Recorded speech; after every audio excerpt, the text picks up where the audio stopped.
Hello, everybody. Welcome. How are you today?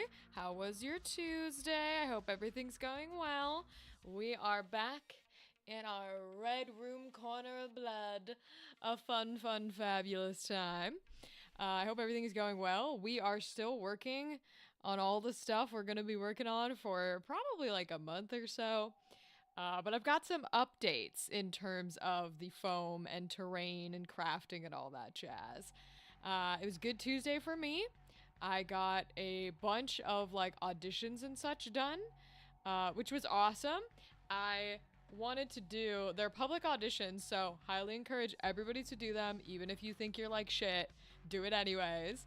But I am always on the lookout for the NSIP casting calls because if you don't know NSIP, they are fantastic and they always have really good groups. And so there's a public casting call that unfortunately is now closed, but it closed today at like UK time.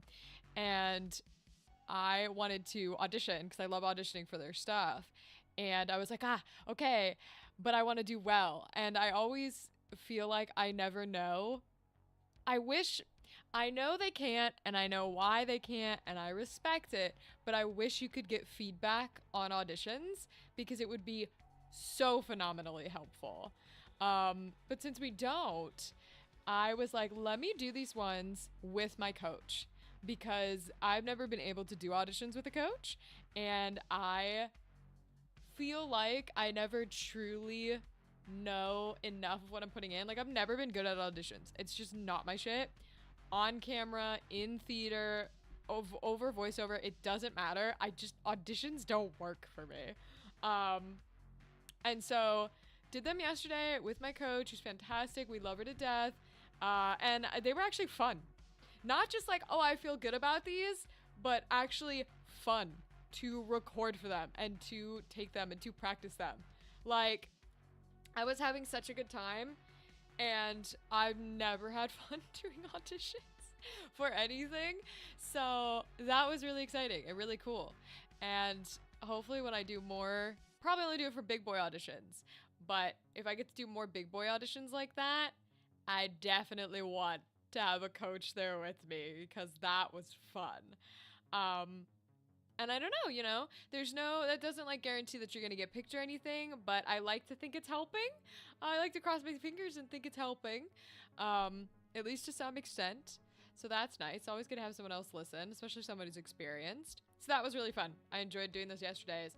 And then the thing that I recommend everybody go do right now if you're able, even if you think you're bad and awful and horrible, Jun Yoon, who is a famous, incredible, amazing voice actor, talented performer, is hosting something called The Shortlist. It like just opened on Monday, where it's like a voice acting competition. So there's like 5 stages. It costs $5, but you pay $5 and then you get sent a list of like no context scripts for round 1, and you send in your best take, and then from there 50 people move on to round 2, and etc, etc. It's very similar if you've ever done the Very Berry, like, strawberry contest. It's similar to that, except it's purely VO only. So you're not allowed to add special effects or, cool sounds or anything like that, which is really nice. It's super beginner friendly. Each category, each round is tailored to a specific thing they're looking for. And this is the first time they're doing it. First time. So don't feel like, oh my goodness, some big endeavor. Very first time they're doing it. Everybody's getting a feel for it and how it works.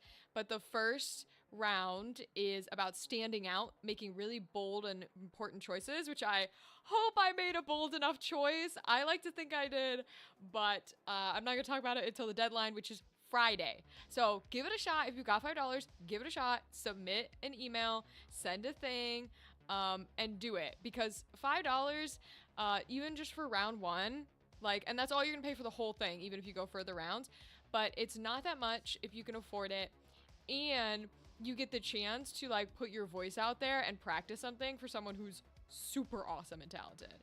So I think it's awesome, and I'm not going to say what script I did because they are private. You got to pay the $5 to know so you can audition. But I hope There's almost 600, I think, submissions was the last check, which is crazy. I I have less of a, oh, I want to win and like, oh, I want to, get all the prizes and stuff. That's never my goal. I would love to make it past round 1 just because round 1, like I said, isn't supposed to get feedback. Now, Jun Yoon, incredible man that he is, has said that if they get past a certain submission amount, he will give everybody like a sentence of feedback, which is crazy to do for like 600 fucking people. But I would love that. So I highly recommend submitting, because if we do get up to those numbers, like, nobody gives feedback in this industry. So you could get real professional feedback on a performance for $5. Like, definitely take it. Anyways, it's super, super cool, and I like to think I made bold choices. We'll see. If we get past, amazing. If we don't, okay. And hopefully it goes okay. I feel like a lot of times my performance is okay, and sometimes and my recording equipment's good, right? But I'm not an audio engineer, so sometimes I feel like, is this the right specs? Because when I was doing, and I think I learned like yesterday when I was recording stuff, I was like, the specs that I learned when I like started voice acting and did a lot of e-learning work are way different from the specs for like character work. And sometimes I'm wondering if maybe auditions I sent in were not at the character specs, they were at the e-learning specs, and maybe that has a factor as to like why I didn't get cast and things. I don't know, and I'll never know. But in e-learning, we were putting like shit up to like -3, you know what I mean? But apparently in character work, your peaks are like -6. I was like, oh. Crazy. Okay. Which, like, the lower the better, and I get that. That's why I'm super quiet on Twitch and stuff, is because it's tuned for character work and for voice acting and not for Twitch things. But -6 is wild for peaks. So that was cool to learn, and hopefully my stuff will still be considered. Because to me, I thought your average, like your RMS, needed to be like -12 to -6. But apparently a lot of places want your RMS to be -18 to -12. And I was like, oh, interesting. So that was a curveball. Hopefully it doesn't affect anything. And if my performances are good, I can make it into round 2. Maybe get cast in the Double Shake audition yesterday. That would be fire. Because their game looks so cool. And there's a cute little character in it named Dinks, who's like this adorable little like, I'm an optimist and I love everybody. And she's so cute. And I was like, I'd love to voice this little thing. She's amazing. And of course there's sexy wizards and stuff, but she's adorable. I'd love to voice her. Had so much fun playing her for the audition. So we'll see. But, come Friday, we'll see if my name's on the list for the short list. And if it's there, fire, we can go into round 2. And each round is a different judge, which I thought was really, really cool. And a different criteria. So the second judge, here's the thing. The other reason I want to make it past round 1 is because I'm terrified of round 2. And I feel like if I don't make it past round 1, that is almost an excuse to my brain to be like, well, I don't have to work on round 2 then. I don't got to do that. I don't have to fix my issues with that, right? And I can just leave it be because I don't make it there. But if I make it past round 1 and I have to do round 2, then I have to face my, like, genuine struggle with round 2's criteria. You might be saying, Rachel, what could round 2's criteria be? Commercial read. Round 2 is a commercial read. Y'all, I can't do commercials to save my life. I had a commercial VO agent for like 3 years, and I never booked a single project. Because I don't know what it is. Commercials are not my thing. And what's funny is my natural voice, the one I get cast for in character work, is literally called the everyman voice. Like, my natural voice, the one I get cast for it because I sound like your casual everyday person. So I should be able to voice commercials. and yet I'm so bad at it. And I can't figure it out. I don't know why. I'm just so bad at commercials. So I'm hoping I can make it past round 1. Again, not to be like, yeah, I'm making it, I'm gonna win. Strictly because I know I'm bad at round 2. And I think it would be, like, good for me to fight and practice on commercial reads in round 2. So that's kind of the plot at the moment, but I don't get to make that choice. We'll see how it goes. And then if we make it past that, we'll talk, right? But let's not spill our milk before we have it, okay? But yeah, that's pretty much how the week's been going. I also won't be paying too much attention Friday because your girl has to babysit with a lot of kids. So not a lot of kids, because y'all know I was with a shit ton when I was gone for those 2 weeks. This is much less, but something tells me I'm gonna be thoroughly involved. Although I'm wondering if we could play like Just Dance or something and call it a day. Probably not, but we'll see. But yeah, that's kind of how the week is going. So I hope y'all's are going well and you got good plans. I will say, I have done a little bit of progress on our terrain and stuff and the foam crafting. So our block that we were working on did fully dry. And I have unfortunate news that it's ugly as shit. So, unfortunately, I'll just hold it like this. It does not look good. It just doesn't look good. All of the patterning, like the different style of scratches with the ballpoint pen and the, you know, up here with the ballpoint and the X-Acto knife and stuff, it looks fine from far away, but like, it looks ugly as shit up close. Look at that. It's just not good. Even the stuff with like the white markings that I liked, the cracks don't look stonish. They just look like we took a knife in them, which we did. And I don't like it. I don't like it at all. I think it looks nasty and I don't want it. So, but you have to practice to know these things, right? So it's not like it was a waste. It's just we kind of know what not to do. However, I do have some okay news. On the flip side of that, that piece that we black and Mod Podged did turn out a nice solid black. And what I did was I took the gray and I took the sponge that we got last time and I put like a whitish gray, it's gray actually, and I sponged it on top to get this cool like pattern on the black. And I really like the pattern. And then as you can see, I did a couple different versions of putting like a stone brick sort of texture into it. Now, I did the one you can see visibly, not this little one in the white or the ones next to it. So this is like, I used the X-Acto knife and then put white paint on it. Kind of looks shoddy. The next one you can't really see is just black pen, and then that's just gray paint. But this thicker one that you can see with this stone pattern is the ballpoint pen. But instead of doing it like, I guess for some reason, doing it on the black, the two layers of black with the glue and the sponged gray on top of it, for some reason, the ballpoint pen looks a little better to make the stones. It's not, can't decide if we like it enough. And I'm gonna show it to you up close, so I want your opinion. I will say I like this gray pattern that came from the sponge on the black. This here, and on this side, I really like that. I think that looks cool for like stone. Now I'm gonna show you the stones that were carved in up close.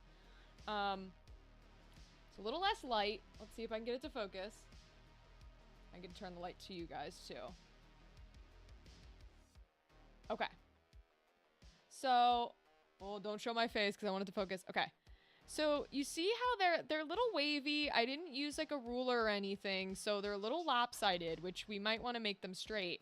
But I really like that gray sponge color. I can't decide if I like the carved in stone texture, which would be the one on your left, this side. Like this sort of carved in stone. I don't know if I like that or not. Or if it feels ugly in comparison to just the gray color on the black. So I'd love your thoughts. I can also show you on our little up close camera. Show you on this one, ready? This one might get a better texture. Yeah, much better texture, okay. So, here's the issue I have with that stone. See, if you look up close on the stone carvings, how I have it, you can see how it's not, like, smooth. And I kind of like it rough. I'm not... That's a clip that'll be fun to have.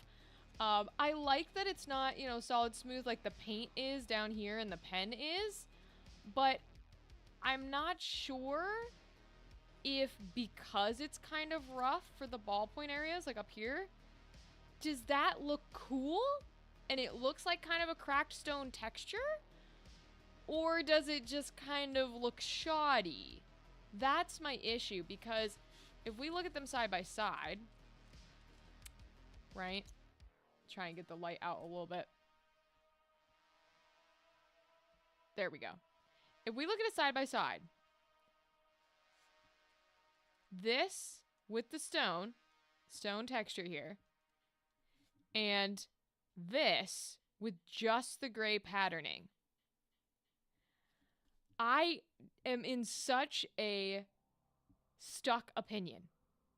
I don't know if I prefer that stone or if I prefer just the gray and white. Maybe we could do the gray and white for the floor and we could do the stone for the walls, and it might not, you know, give me such pause. But I'm not sure. And, you know, you guys are seeing it on a camera, which I'm trying to give you the best version. See, like here, this one in particular, this looks like a pen. I don't like how that looks like a pen, like drew on top of it, you know? It looks better as it goes on, where it looks a little less like a pen, but yeah, see now it's zooming in, how it's like crackling and flaking, and there's like pen marks in there. You can see the individual like pen lines versus where there aren't any. I don't know if I like that. It feels a little wonky. That's kind of what I want thoughts on, is does that marked pen line in there to make the stones? Like from far away it looks okay, but I think up close it kind of looks a little gross. I'm not sure. I'm not sure if that looks gross. Versus on this side over here, where there's no stone texture. I don't have a thumb, but on this side over here, I think that looks cool. Just the gray on the black. Or the white on the black. Kind of looks white to you guys. But I think the stone drawn in, I don't know why it looks that ugly. I can't seem to parse out why. But it kind of looks ugly, I think. And I think that's the issue I'm having. Hello, bird's eye view. Thank you. Let me see your opinion here. The carved stone definition works out well for more details. And I think having the design separation can help distinguish walls from the floor. Oh. Okay. Wait, I see what you're saying, bird's eye view. Sup? Glad to be tuning in. Yeah, thank you. I genuinely appreciate it. I literally almost put advice wanted in the title of the stream because I don't know how to craft at all. Hi, gal. Good to see you. Yeah, I'm thinking, right, maybe I'll be more comfortable with this sort of texture if it's the wall, like you said, instead of the floor, because I think right now it on the floor, because, okay, and I'm also holding it vertically for you guys to look at it, and it looks better. When I'm holding it like this, yeah, let me show it to you like this. This looks ugly to me. Like, looking at it down like this, that looks really ugly as the floor to me, the, like, brick texture, whereas this looks really cool. But when I hold it up, now it looks really, I like the stone.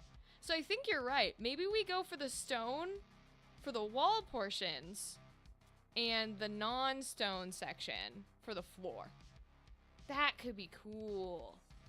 I appreciate that. We spent all Monday like working out. I don't know if I can show it on the screen. Doing like different patterns and colors and like carvings into the foam to try and get something to look right. And we could not do it. It did not work at all. I was so optimistic that stream because I thought we were doing so well. And I was like, oh, nope. And then we finally did like the black and Mod Podge base. And it looks better here. Yeah, hello, gal. Hi, hi, hi. What's up, queen? How's life been?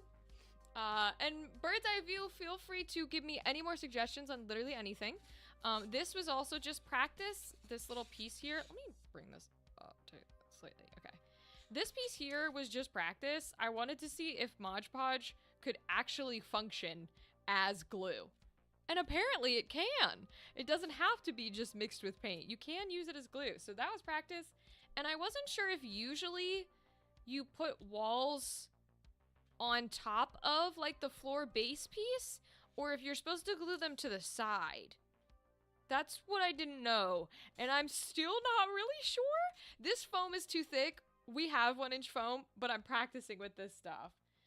And then I wanted to show you guys, I was practicing around when I was doing that color, and then when I was working in the foam, I wanted to see if I could make like the little items, and I made a little chair. Because we need thrones for the king and queen and the sun. And so it's shoddy. I know it's not smooth. I don't know how to get it smooth. I think it'll be easier with 1-inch foam.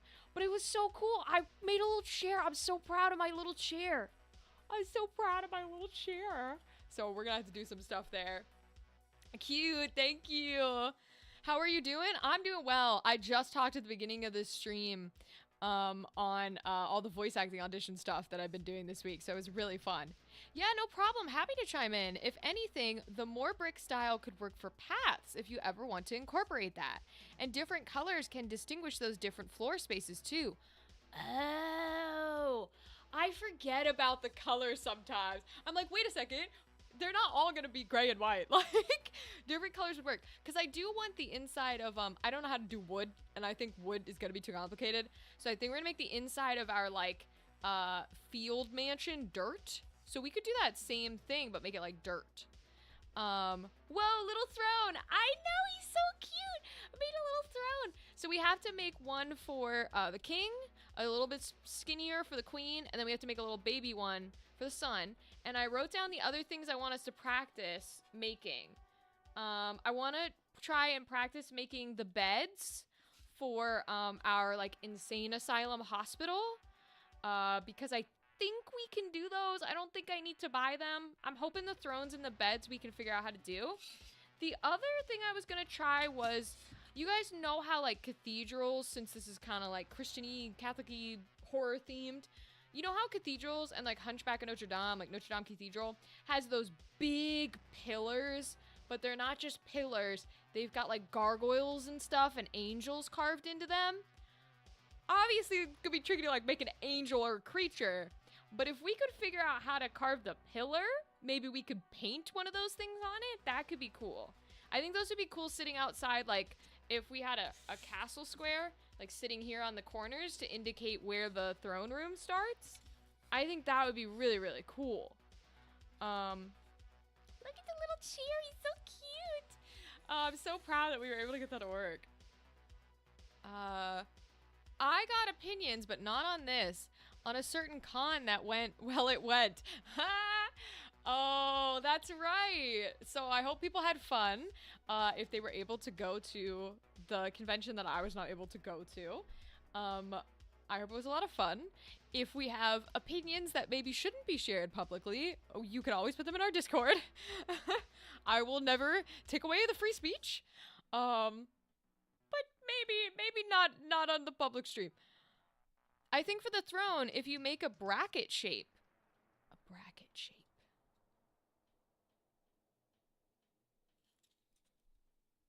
A bracket shape. Like this. Like that. Okay. You make a bracket shape. And then a rectangle for the back of the chair. Oh, that is okay, that's very similar to what we did there. Yeah, bracket and then rectangle. I just carved it all out of one piece instead of making two separate. That could work. Okay, so this is the way to go for the thrones then. And then I think for the asylum, we make the beds, and then we're just gonna have to make a bunch of walls. And that's why I'm considering, also, hiccups are here, maybe we don't glue on walls. I'm not sure. Oh, then you can make the back of the chair as fancy as you want. Ooh, yeah. That's cool. We could put like little symbols and stuff on it. I was creating our king, like his weapons and stuff. I was trying to figure out what weapon I wanted to give him, because if we go classic medieval fantasy, right, he can have a big old broadsword. But I was scrolling through the Daggerheart weapons that are available in the playtest, and there's one that is literally called Hallowed Axe. And I was like, well, how do we not give the Holy King a holy axe? So he now has a big ol' hallowed axe that he's just gonna chop everybody down with. And I think it's fun to deviate a little bit from the traditional broadsword. I also assigned their colors. So my little folks who grew up Catholic, gal, you'll know this. But for folks who don't know, in Catholicism, the priests have different like colored vestments that they wear for specific times. So I Googled the meaning of each one of the vestment colors, and that's how I assigned them to like each one of the horsemen.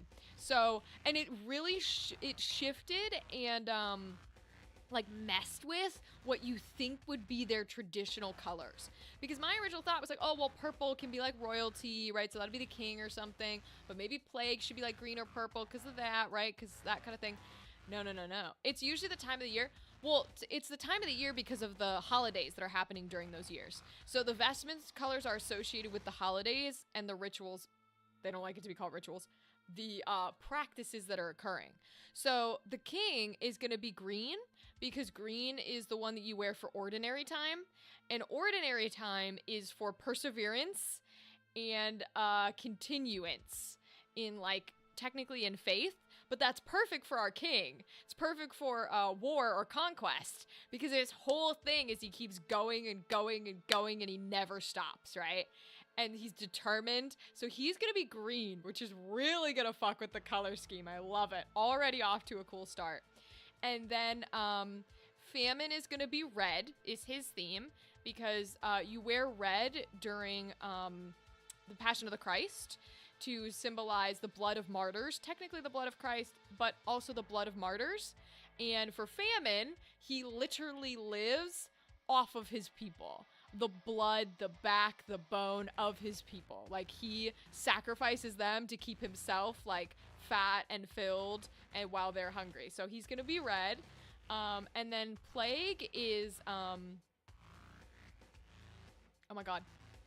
Wait, this is what I always forget. Plague is going to be white because white stands for purity and faith. And plague is our horseman that's actually a good guy, right? His whole job is just that his people are forever doomed to suffer and they're never allowed to die. And he has dedicated the rest of his life to taking care of them. His immortal life has been given to take care of them in their suffering. So that is purity of faith. So he's white. And then last but not least, death is purple because for the Mass of the Dead and the Rites of the Dead in Catholicism, you wear purple or black technically, but I want to go purple. And it's also a color for mourning. That's a cool way to tie color schemes into the character traits based on the liturgical calendar. Yeah, exactly, birds. So our whole horror show that we're recording in June has like a religious sort of Christian Catholicist theme to it. And it's fantastical. We're playing in the Daggerheart universe, but I want to tie as much of it as I can in there in weaving ways, specifically kind of because I'm taking out the gods element. I have to tell you guys this too. I think I decided something, still a little bit wishy-washy, and I'm open to y'all's input, but I think I decided I'm taking gods, in quotes, out of our universe. Which is gonna make the Christianity Catholic theme fucked up even more, and I like it. So I really wanted to tie in those liturgical colors. Did you ever do the For the Sake of His Sorrowful Passion prayer? I don't think so. The four horsemen could be considered the gods. Okay, so this is a thought process I had, gal. I don't think we did the sorrowful passion prayer. We've done act of contrition. Our big thing was the Our Father, the Nicene Creed. We did the Nicene Creed for a long time past when people were doing the Nicene Creed. And the Apostolic Creed or the Apostles' Creed, that kind of jazz. But I don't know the one you're talking about. There's a couple of plays from the Nicene Creed and the Our Father in there. Specifically, when I was growing up, they tried to switch, and technically they did, whether or not you follow it as a thing. They switched from some of the wording in those prayers, so it became, let's see if I can remember it.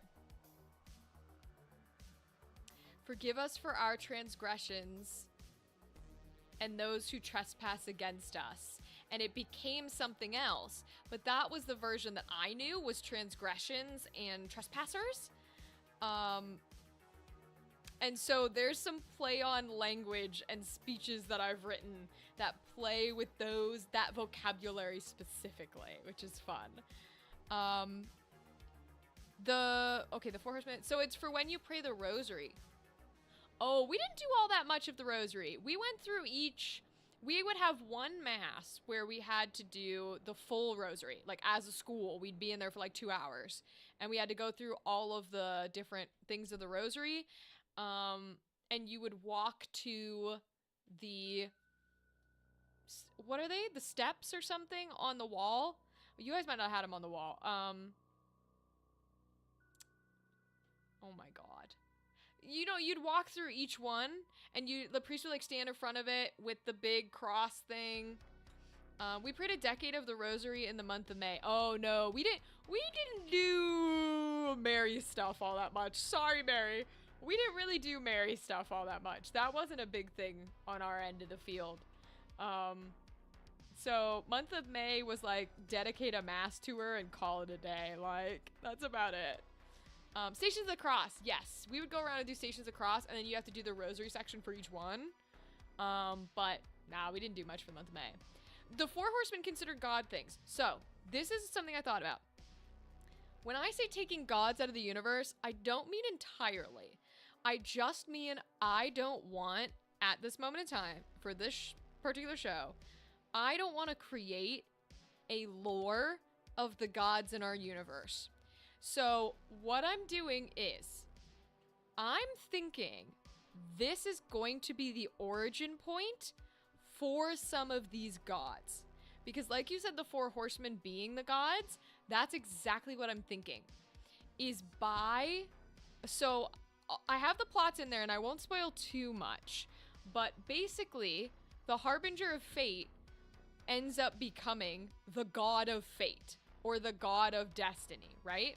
And so her being involved in all four of the horsemen, my thought process is she pushed or manipulated or coerced or persuaded, whatever you want to say, each of these horsemen's legacies, their destinies into becoming who they are. So she starts with War, 100 or however many hundreds of years ago, where he's kind of like a dude. I'm going to say human in this case. You could be a bunch of different species, but like just a guy, a human.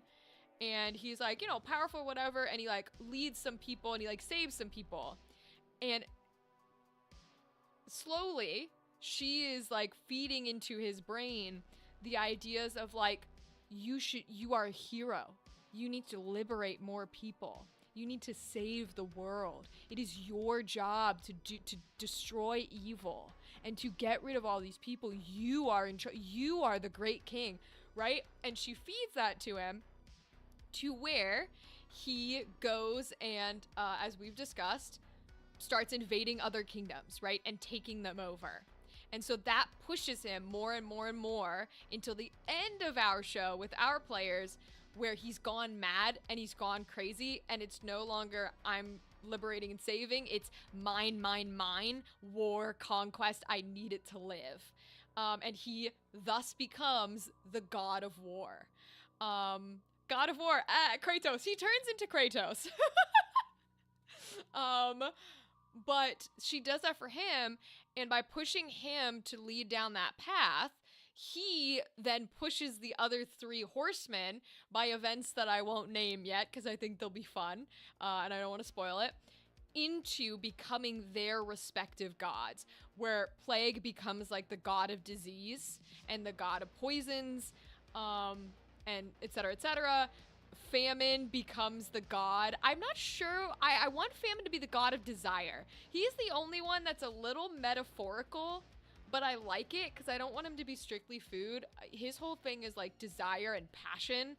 So he becomes like the god of desire and envy and jealousy. And Death is already essentially the god of death, which I think is fun. So that's the angle I'm going with it, Gal. It's kind of exactly like you said. This is going to be the origin story for some of the gods of the universe. And that's what the players won't know.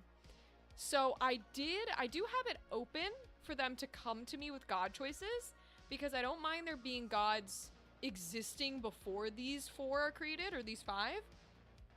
Because, well, 4. Because Death is already going to be the god of death. He's just death.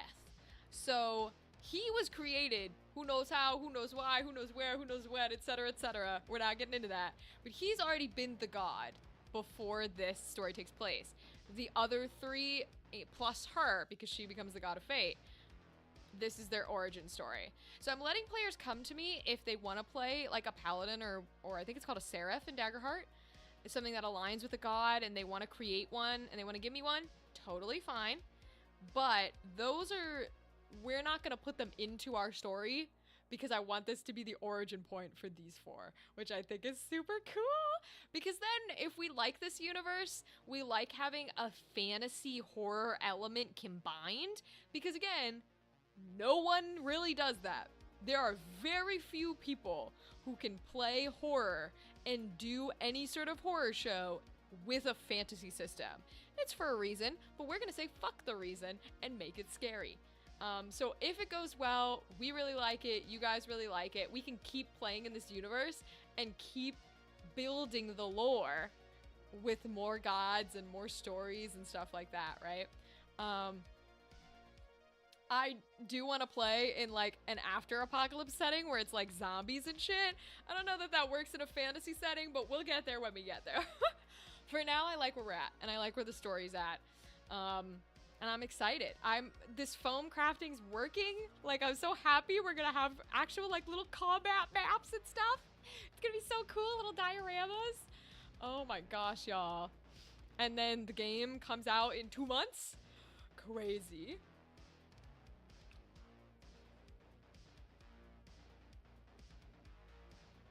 And we've got, at this moment in time, we've got most of the original cast from Decaying Light back. I'm still looking for 1 player. I haven't put out any casting calls or anything yet, but I'm still looking for 1 player because I like to have a table of 4. And I think a table of 4 is probably still small for a fantasy group, but it'll be fine. It'll be fine. I can adjust as necessary. Oh, actually, let me check that. I think they're further down here. So, also, speaking of, like, creating these maps and stuff, I'm thinking, and this might be crazy, and I recognize that, normal, like, D&D maps and stuff are relatively small. Like, they're probably not even this big. Probably not even that big. Like, they're really, really small. However, y'all know I don't do anything delicately or gently or finely. I am not any of those things. And so I kind of want to have a gigantic ass, like 4 square map at the very least. D&D maps can be whatever you want them to be. Yes, I just mean if you go online and you look up like beginner D&D tile map, it's gonna give you something that is like this big, like just a square. These are 8x8 squares. So it would give us a 16x16. I think I'm comfortable with that much room. I might make it even bigger. Haven't decided. We'll see how much foam we have. But you know me, I want shit big.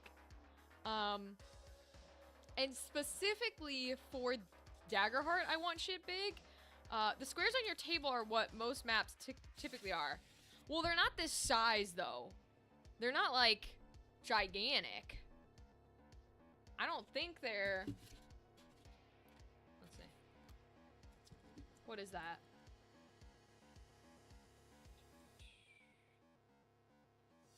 That's 24 inches, so that's 2 feet. Flat maps, I don't think terrain maps are, right? Don't you have to spend a shit ton of money to get like 2 feet worth of tiles? And then you don't have any walls, and you don't have any terrain shit? Y'all spend that much money to make a 2-foot long map? That's crazy.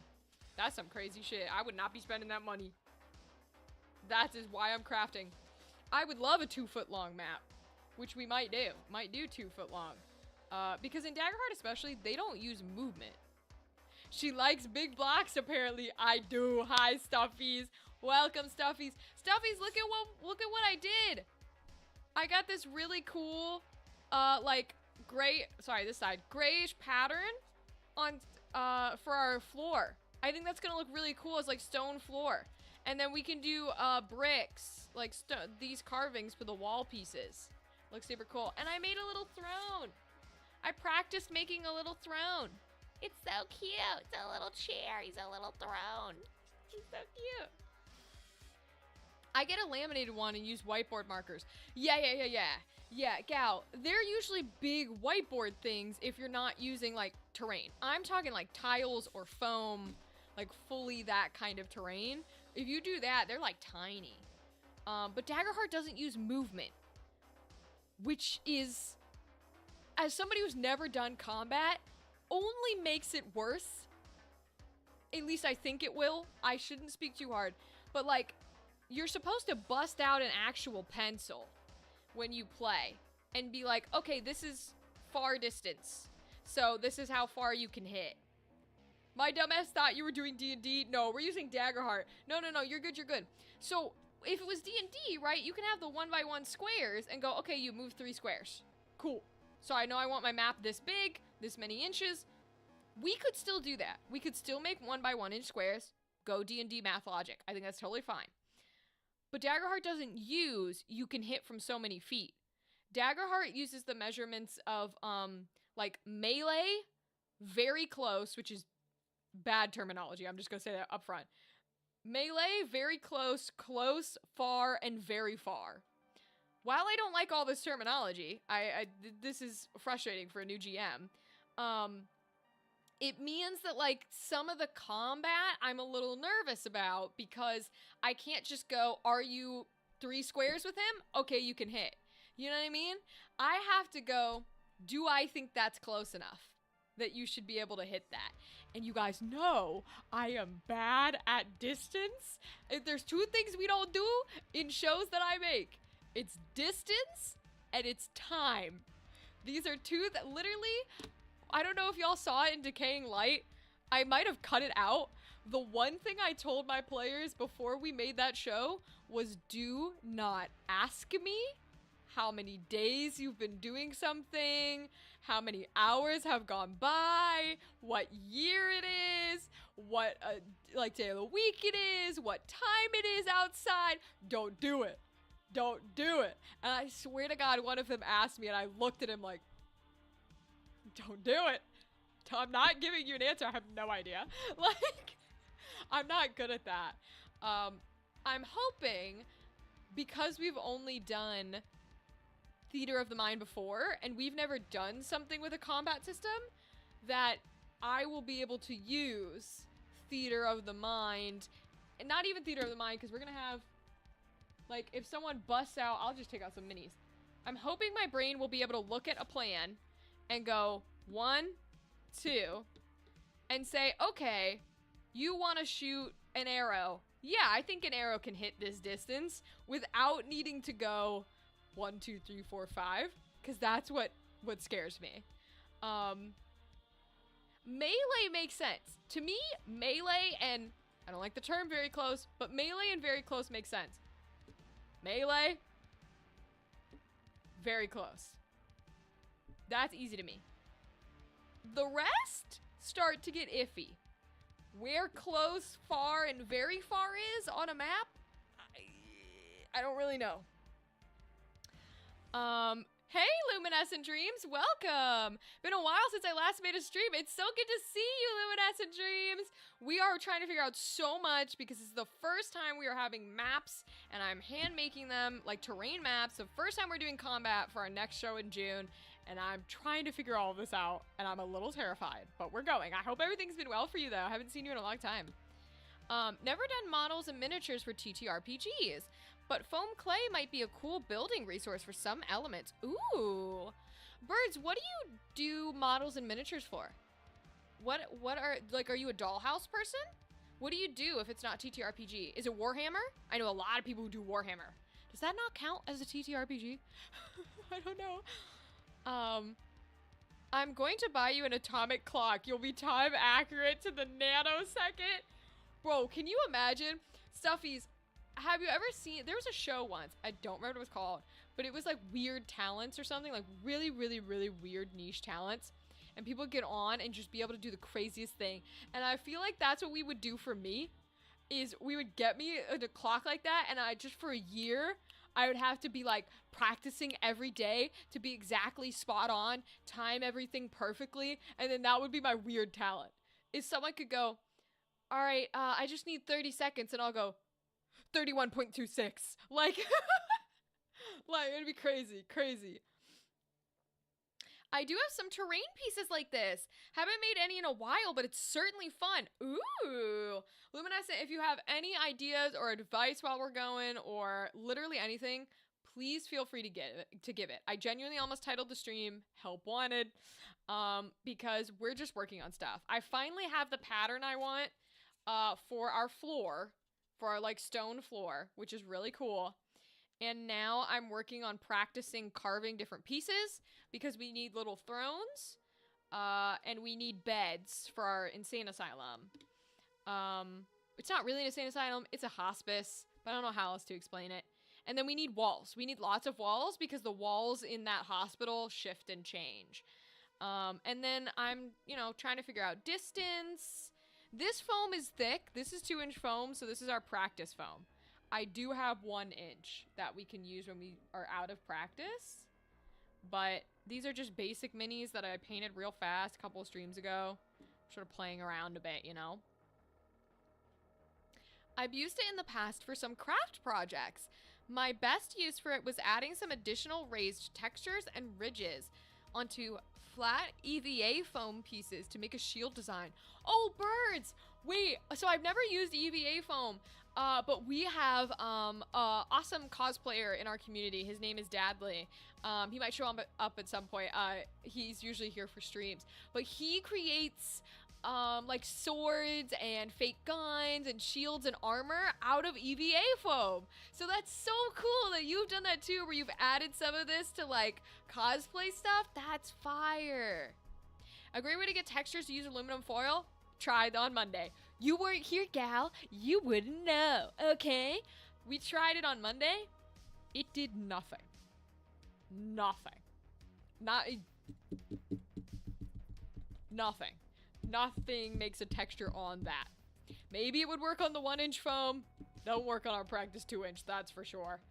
Have you watched any of the videos from RP Archive or Black Magic Craft? Aluminum foil is definitely great. Normally, yes. Again, this is a thick boy. He don't want it. He will not take it. It did not work at all. So, won't work for us. I know. But I have watched Black Magic Craft. I've watched a couple of Black Magic Craft ones. I haven't watched RP Archive, so I have to check them out. I was trying to follow some of their stuff, especially with stuff like this. Like, people were suggesting the ballpoint pen. And I have an X-Acto knife. And I've been trying to do the washes that they suggest, where, like, you do the black, and then you do a gray wash, and you do, like, a white wash. I don't like it. I think it's a little ugly. Like, no hate to any of them. Their stuff looks gorgeous. Whatever I'm doing makes it look ugly. So, I went with the sponge method. I quite literally have a kitchen sponge. And I kind of like the fake texture pattern it's giving. Rude, I was lurking and streaming, so eat a microwaved bowl of cereal? I agree with Stuffies. Excuse me? Hold on, hold on. Microwaved cereal? Excuse me, gal?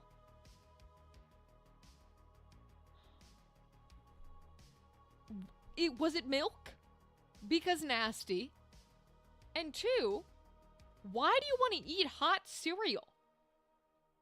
You're excused. Go fuck yourself. All right? Who eats hot cereal? What cereal needs to be hot? And if you're gonna offer like oatmeal or some shit, that's not cereal. What the hell is wrong with you? What? That's crazy. I've done it as a couple layers of paint and then a black wash and then a white dry wash. Oh. Interesting. I might have to try that. That sounds sick. Never really made anything too cosplay durable. My shield's more so for decoration.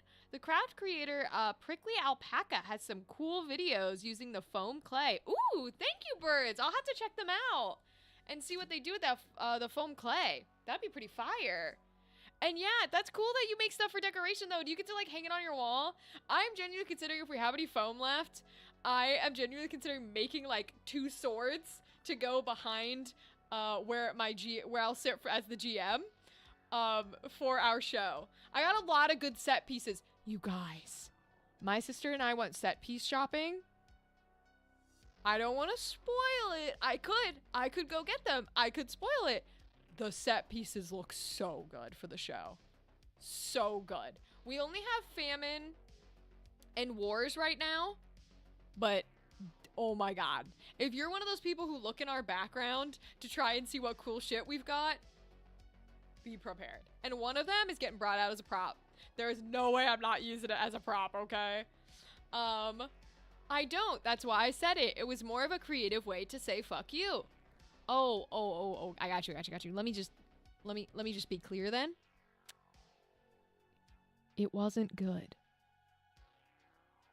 Wasn't funny. Wasn't good. Try harder next time. I love this. We love a love-hate relationship. No.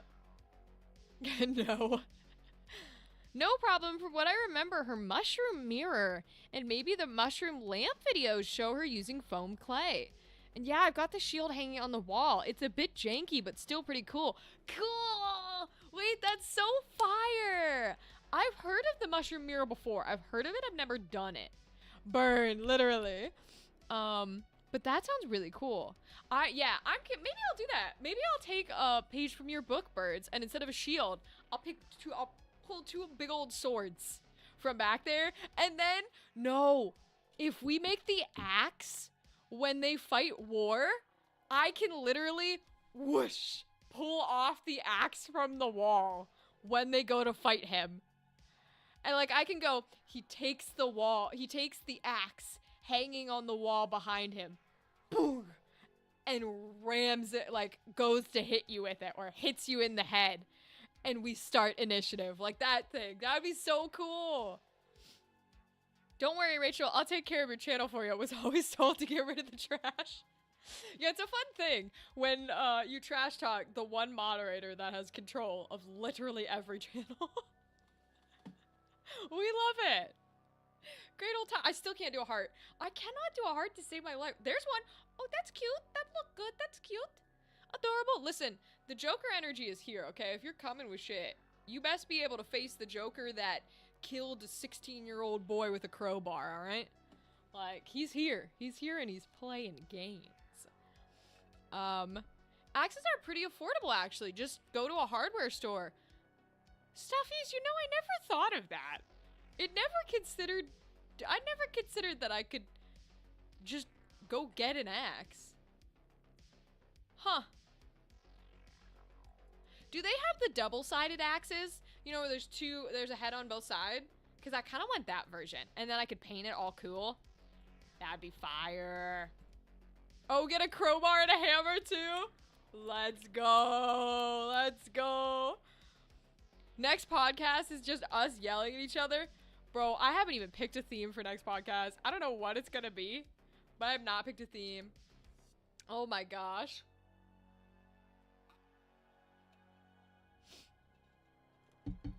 I mean, we can do more, just more D&D hot takes. Oh my god, I have a hot take recently that I am not going to say, which is crazy because y'all know I say everything. But I'm not gonna say this one because I genuinely think it might get me in trouble. So I'm not gonna say it. It's fine. It's fine. Everything's fine. But just know that that's how hot it is because I say everything. It's just a lot of people have been doing it recently, and it's been driving me crazy. And maybe it's just personal taste, but every time I see it, I roll my eyes. God help me if I ever do it. I'm gonna have you guys hit me. You could also go to any antique or thrift store. Weapons galore in those bastards. Ooh. Well, that's where we've been finding most of the set pieces. Is we've been going thrift stores and antique stores and vintage stores. And we've gotten to quite a good, cool shit. Very, very cool. Which I think will be fun and awesome, and I'm excited. And again, one of them is already a prop. Like, they're gonna get to that. It's for famine. I'll spoil it's for famine. They're gonna get to famine, and they're gonna be like, I'm fighting this guy, and I'm gonna go, dun dun, and bring it in, and they're gonna be like, what the fuck? I'm like, yeah. I'm so excited, you guys. I'm so excited. I have no idea about the double-headed axe, but they are cool looking. Yes, they are. DM it to me. Okay, I'll tell you everything. But I do want to practice some of this crafting stuff. So, what I think we're gonna do is I want to practice trying to carve out a bed to make sure that we can do that before we get to more of this stuff. Because we know we can make a chair. We know, oh, let me switch you guys back over. We know we can make the throne. The throne is possible. So I want to take our fun block here and see if we can make one of those really like skinny, ugly looking beds that you think about in an Ernest Hemingway war novel. That's my energy. So this shit's really hard to cut through because it's 2 inches. It's 2 inches thick, okay? Also, I'm going to be using blades and knives. Use them safely if you're going to use them. Make sure you follow all protocols, especially working with foam. Other safety regulations, follow it. Wear glasses, hand protectors, all of that. Do not do anything you're about to see me do. Cool. Because I'm literally about to wipe down this blade with my fingers. All right, fantastic. So, I think here's how I look at this when I think about carving into this. So, if I want to make a bed, usually I'm like, I kind of do like a... Okay, so this is sort of where we're going to start from because I like it to be smooth as much as possible. So, I'm thinking... I kind of want to carve into it like it's marble and stone, where I just get a square and then I carve into that square to get pieces out. I feel like that might be the easiest way to do it. If we use one of these as like, okay, let's pretend we have a mini lying in the bed. Then I think we could do like something this size, maybe? Oh god, I should have my straight line tool out. That's not a straight line. I think like there. That's probably an okay cube, I think. It's not a straight line. It's fine. So I think we're gonna cut out that size of a cube. We're gonna try anyways. It's going to be messy because, again, 2 inches thick, which is not fun. Actually, let's try and make it as straight as possible, please. Okay. Much better. Incorrect. Incorrect and false. Oh, but I'm right-handed. Shit. Okay, we'll have to do it this way then. That's gonna be annoying as shit.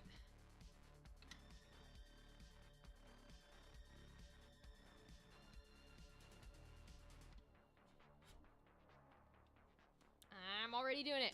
Fuck me. Alright, I'm gonna have to do it left-handed. I don't get a choice here. I'm not gonna get a choice here.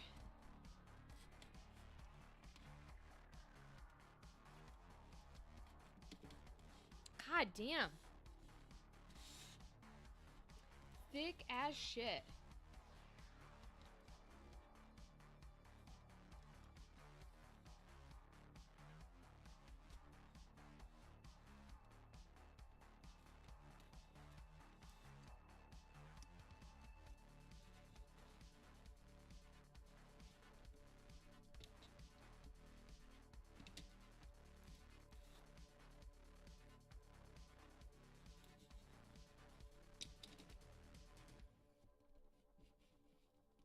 Okay. It may help not to cut so deep. So align first, then cut deeper. Yeah, but with how thick this foam is, it's not gonna work that way. With the 1-inch foam, sure.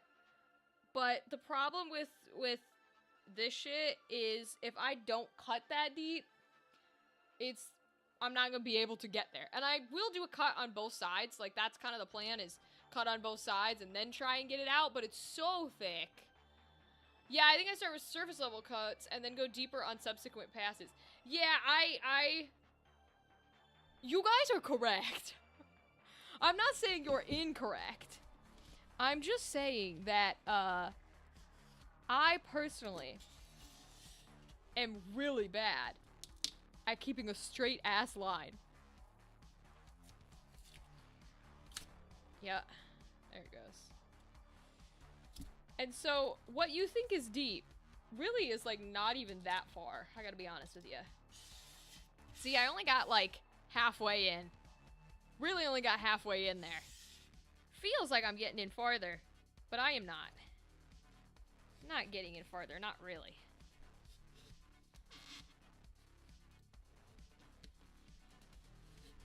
I do have a utility knife, which might get me a little bit in there, but it makes it really, like, jagged. I want to avoid the jaggedness as much as I can, although I'm clearly gonna get it here. Oh, jeez. Well, that's what the first few lines are. You get your straight line, and then you keep going. I know. I wish I was good at straight lines. I really, really do.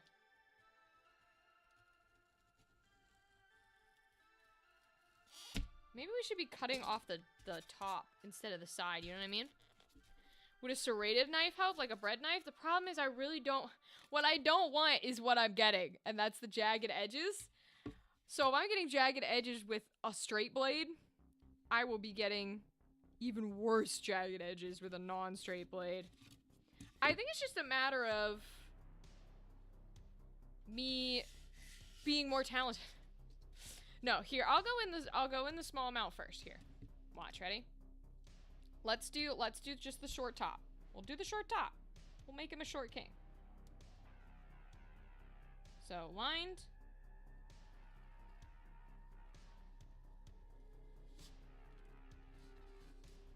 Short. Alright, that's a shortcut. Shortcut. Now I'm going a little deeper.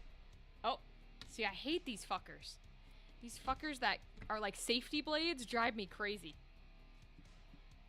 Because they do exactly that. They whip out safety on you. You know what? I could do this the good way.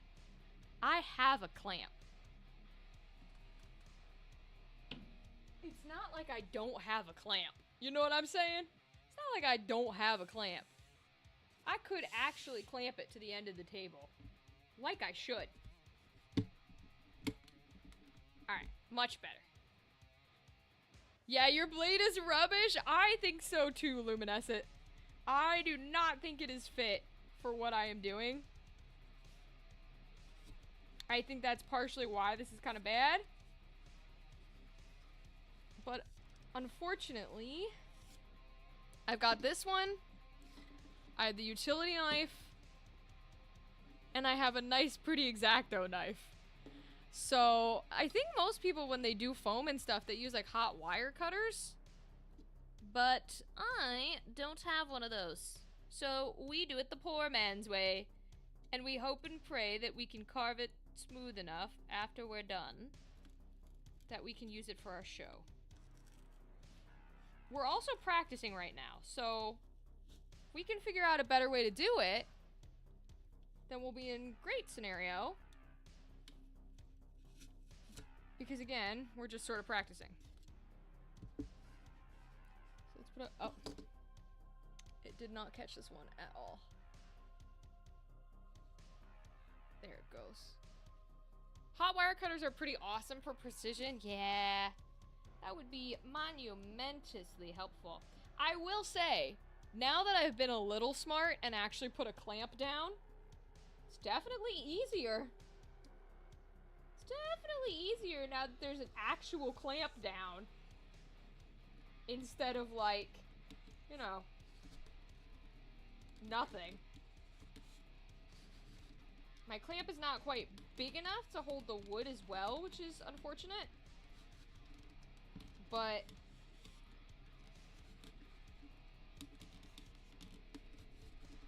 okay, we're a little off the line, but not too bad, I don't think. It's funny because it kind of looks like it's sticking out of like a cake. Like we're cutting a cake. I love it.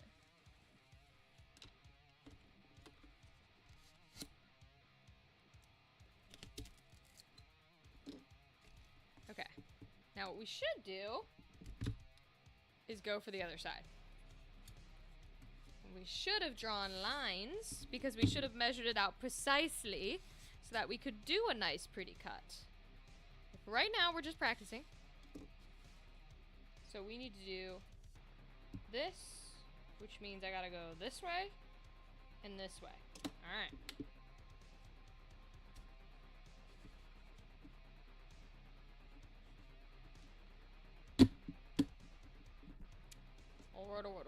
Is it cake? Literally luminescent. Is it cake? Or is it foam? Cut by an inexperienced foamer.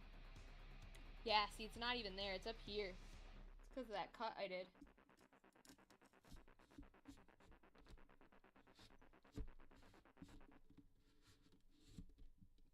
Don't move, Mr. Wood. Stay put, Mr. Wood. Mr. Wood does not wish to stay put. Woo, I need 2 clamps. I swear, I need one for the wood. Or, if I just had an actual ruler, then it would fit inside the clamp. But I do not have one. I do not have a ruler. Maybe I'll have to get one. That would be helpful.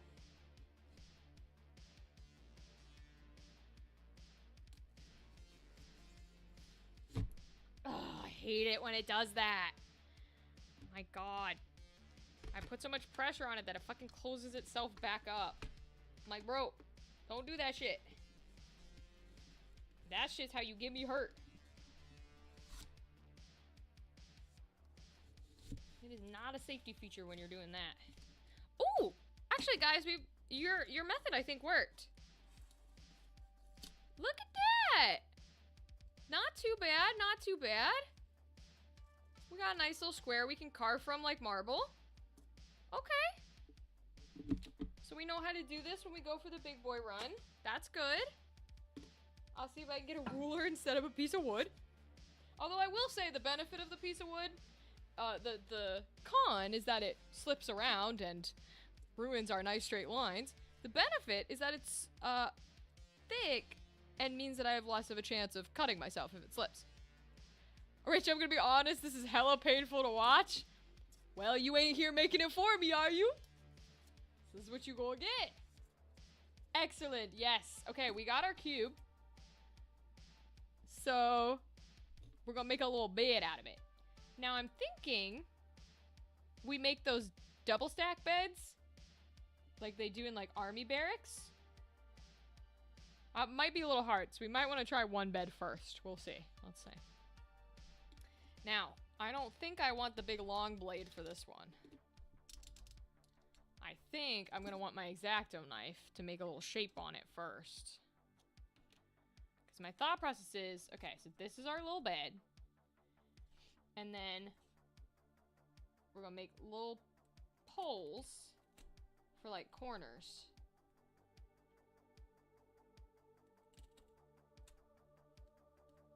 So, kind of like that. It's my thought process. We'll see if this works. This might not work at all.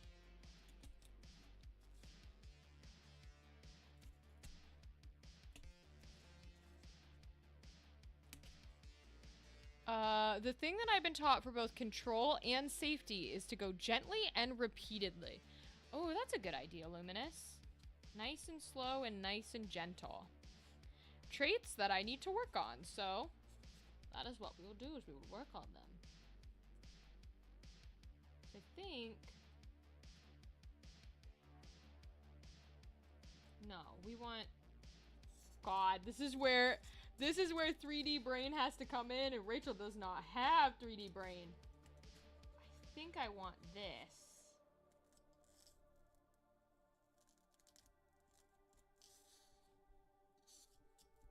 Oh, Lord help us. Here we go, I'm trying. Don't cut to yourself, Rachel, thank you. And it's not straight. Fun, fun, fun, fun. I'm trying.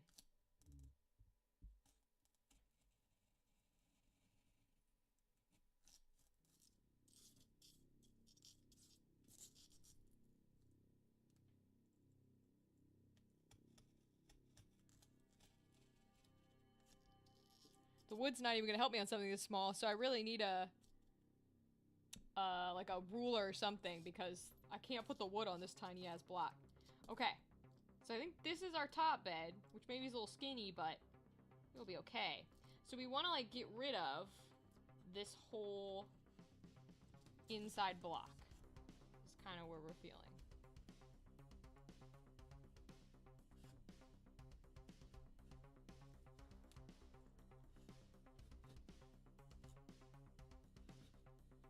Okay.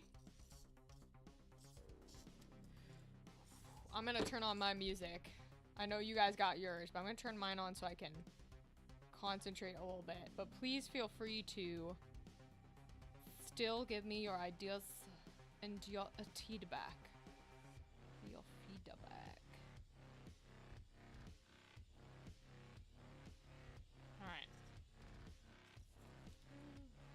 Oh god, which one did I just cut? This one, I think. Okay.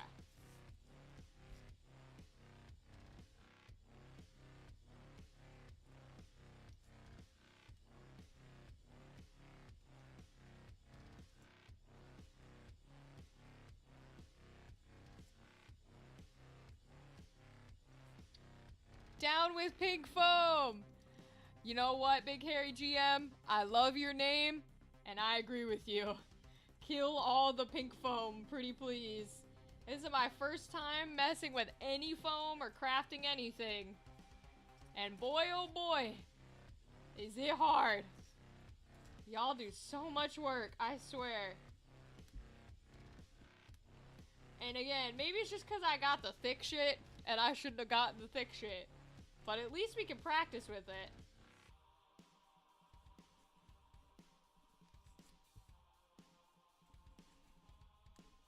Oh god. Okay. I think that's good. It's a little lopsided, but that's okay. We'll try the other side.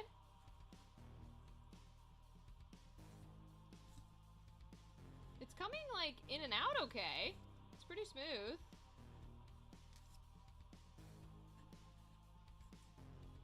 I think I'm going all the way, well, probably not all the way through, but I haven't messed with it in a while, but it's a pain. Yeah, I am learning that. I've never made any terrain, and I've never done like combat or anything before, so we're trying it out for our new show in June, and I'm practicing making stuff on stream here. So, Big Hairy GM, what do you use if you don't use pink foam? Are you... Someone was talking about, like, clay? Are you a clay person?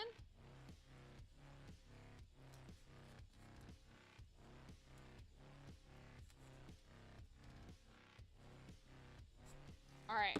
I wonder how far that got.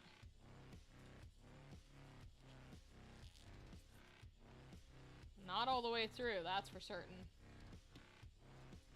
Huh, okay, we might need the other blade. You can do it, thank you, I appreciate it.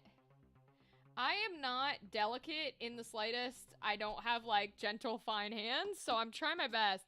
We practiced making, like, a throne chair, so getting it smooth is gonna be annoying, but it doesn't look bad shape-wise. And then we made, we've been practicing with some, like, painting techniques and how to get the right stone colors and stuff that we want, so I'm working on it.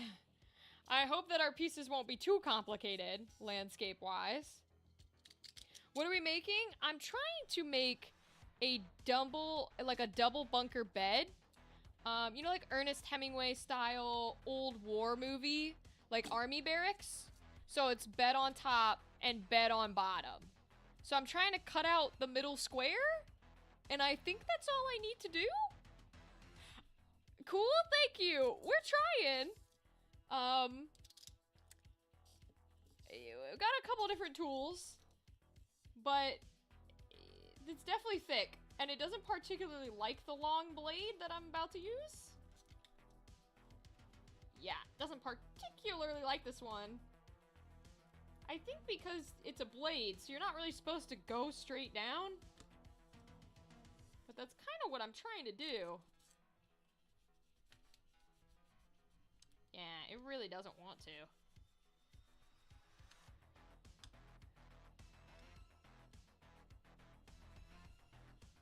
Oh boy. Yeah, it has no interest in doing that. Wow. Alright, let's make it a little skinnier. Because maybe if we make it just the height of it, and we push enough,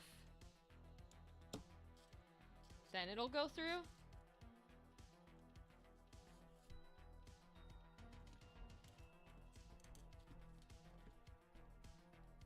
Oh god. Yeah, all it wants to do is break the safety. It doesn't actually want to push. Yep. Damn. Alright, we'll try the other side.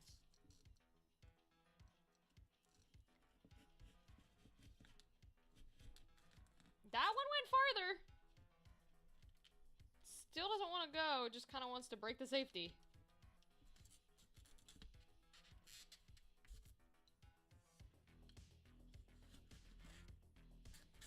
Wow, it is not happy about that at all. Whew. I haven't made terrain much lately. I have been making, starting and not finishing, orc vehicles from empty cereal boxes. Whoa! How do you do that? Wait, that sounds cool as shit. How do you do that? What? Oh, you know what? Maybe I'm an idiot. Maybe we should just... I mean, we know I'm an idiot, but I hate blades like this with the stupid ass safety feature. And I know that'll be clipped one day when I fuck myself up. But I hate it nonetheless.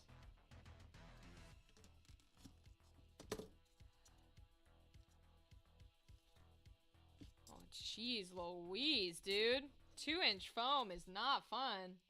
We need the skinnier foam, I swear to God.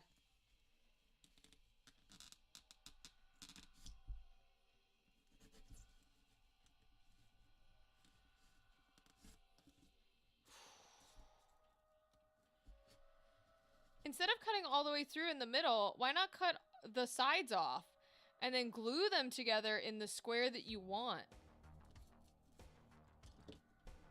Cut the sides off and then glue them in the square. Oh. You think that'll work? Let's try it. Let's try it. Luminescent, that might be a good idea. Let's see.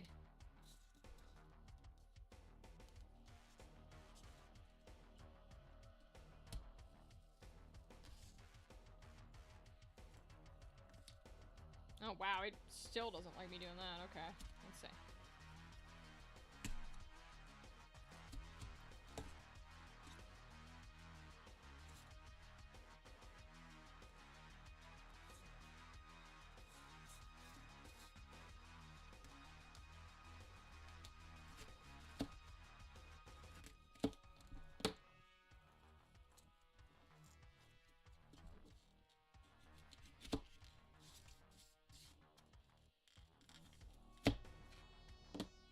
Foam does glue together pretty well with ordinary white glue. It did work with our Mod Podge. I can't find my hot glue gun, which is what people recommend using. But if it just glues together, then I can get some regular glue. We can at least practice what it'll look like with the Mod Podge.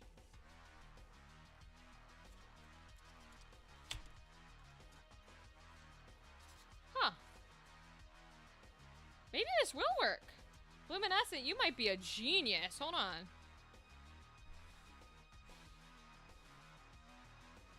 Let me see here. Mod Podge and hot glue also.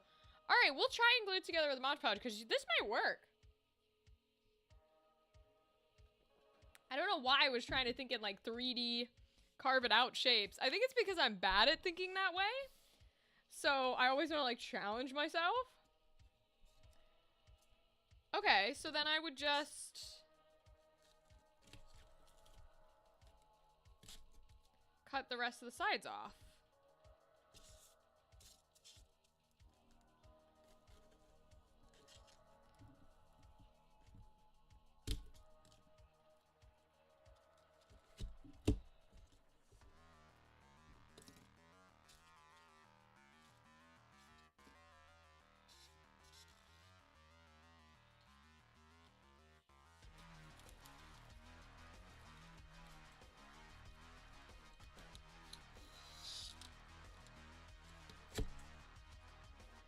So I think this one is gonna be a little bit more fucked up, strictly because we've already been messing with it.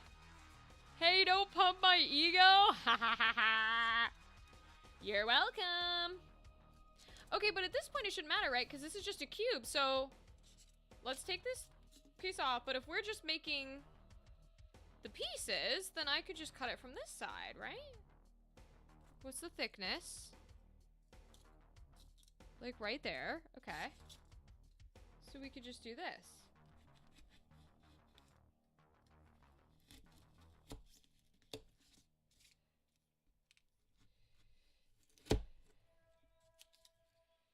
Well, I already kind of cut off the corner, but it should still be okay.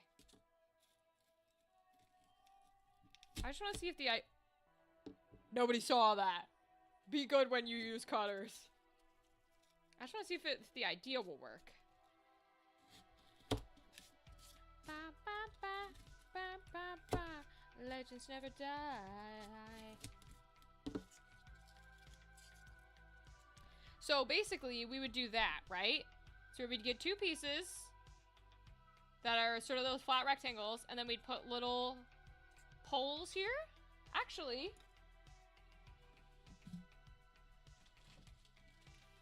hold on.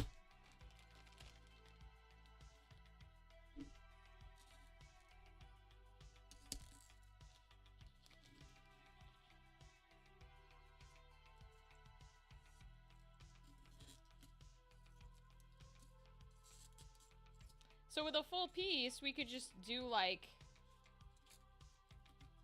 something like that, right? It's a little short, but... And then we could just paint the poles, maybe? Paint the sticks? That could work. Huh. I went to a design college. I've seen all sorts of crafting injuries. Oh boy. That is kind of the only goal for me doing these on stream, is hopefully I don't fucking destroy myself. Because I will. I am bad at this kind of thing, but I wanted to give it a try. Since we don't make money from our shows, I was like, let me try crafting stuff. Okay, I could see this work. Luminescent. The way my head snapped to the screen when you said nobody saw that. Birds, that's funny. That's so funny. Why am I taking this off the table just to throw it on the ground when I should leave it on the table? Because I'm a dumb bitch, that's why.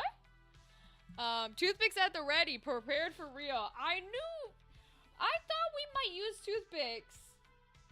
And I used them for resin, so I was like, foam can't be worse. Okay, so Luminescent, I think you're onto this. I think we cut out two, like, horizontal pieces. And if we still want to do foam, like, squares, we could. But I think we do two pieces and we stick them together to get this bed. All right, so let's try that. Okay, let me get out my big cube again. We're gonna try that. Also, if you hear me casually singing to songs that are not playing, I apologize. Because... Okay, as I say that, fucking Epic the Musical plays in my headphones. Y'all have the copyright-free versions that are no lyrics and stuff playing for you. So that way I can stream to YouTube. But I have actual music. Playing for me, and fucking Epic the Musical came into my eardrums. I swear to God. Singing happens, meh. Okay, good. Good, good, good. Ha ha ha! Don't do this! I'm gonna hold this here for 0.2 seconds. This is why you get real covers for your blades. And you always look closely at what you're doing.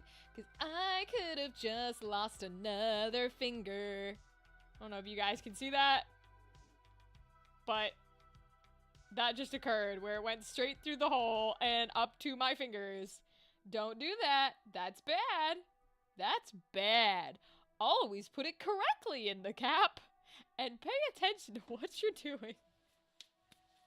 I feel like I'm, Coyote Peterson, where the only way he knows how to tell people what not to do is by doing the thing and showing how bad it is. My lord. I don't need to go down to 8 fingers, thank you very much. Next stream, Rachel goes to the ER. I've done that too many times. I've done that too many times. And the last time I went to the ER, ooh. Those people almost got beat. They almost got beat because they told me that I needed to shut up because I shouldn't be cursing when there are other people with like families and children in the lobby. You want to know why I was there? Would you like to know why I was there? I broke a bone and this fucking nurse told me I needed to stop swearing. She was about to get backhanded so fast. I'm pretty sure I've told this on stream before. But for anyone who doesn't know, for little Rachel lore, I broke the very tip of this finger right here. And I went to the ER and, to see if it was actually broken. They were like, yes, it's broken. And it's right under the fingernail, right? It's that fingernail bone. And I broke like through it because I smashed it in a door. So they were going to have to take the entire fingernail off and then stitch and like put stuff on it in order to make sure it heals, because you can't fix the bone. They were just gonna literally take the whole fingernail off. You know, that thing that's like torture. And so obviously they can't just rip your fingernail out because that's torture. So they have to numb the area. Well, hi, new folks here. I don't have 10 fingers. I have 9. And this hand has 4 on it. So when I was little, they removed this middle finger. But because of how it was gigantic, like hot dog, all that jazz. Because of removing it and the way they reassembled my hand, the nerves and everything aren't back in the correct places. So when they had to take this fingernail off and, you know, do all that jazz, and they have to numb it,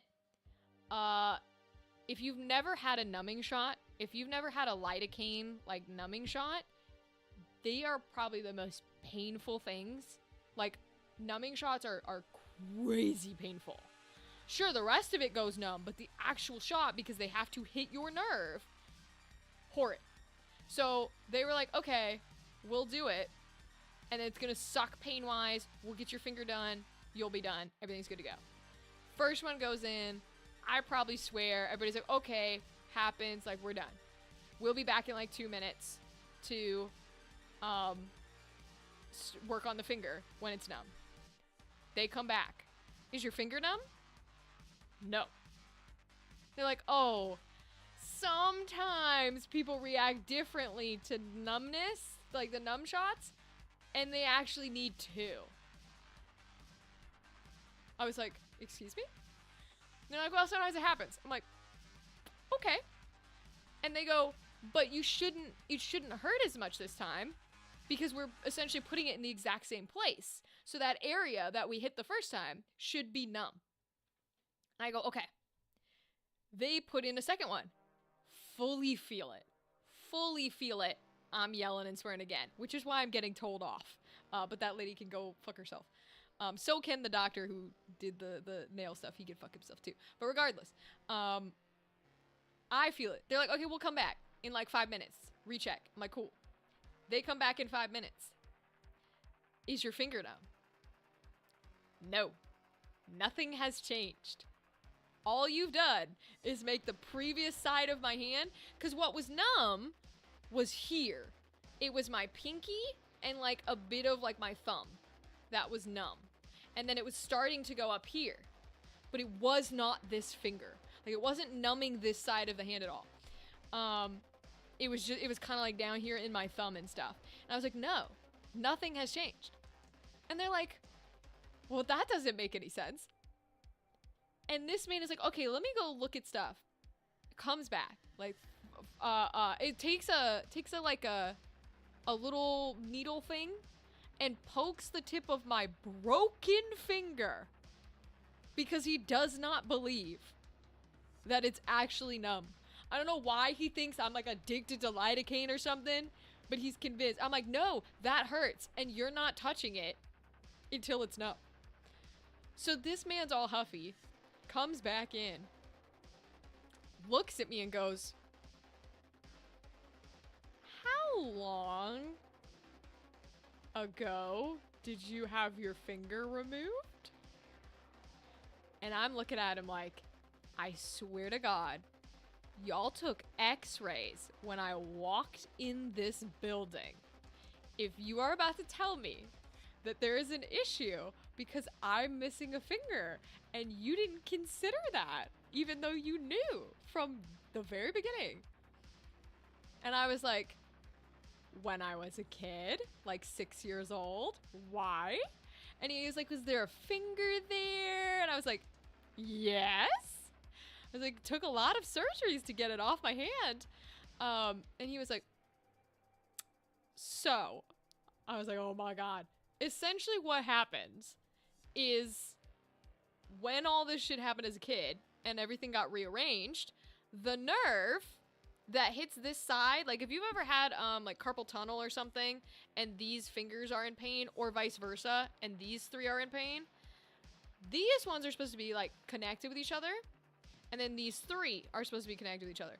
Well, whatever they did to research and set up my hand meant that where he was putting it to hit this finger, the nerve's not there. The nerve for it wasn't there. They had to flip it over and hit it back here in order for it to get that finger because this nerve had been pushed to the other side. So I had gone through 2 or 3 of these fucking numbing shots not working for them to finally figure it out. Do it again. Which, reminder, I have to feel the full pain of this shot again because this area that they now want to put it in is also not numb. So it was awful. Horrid time. Horrid experience. And then to top it all off, because yes, it gets worse, finally goes numb. They finally do all the nail jazz. They send me on my way without pain medication.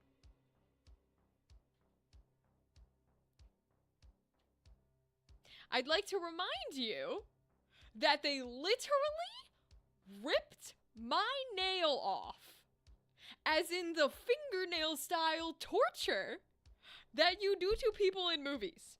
That's just what they did. And they sent me away without pain medication after this whole process.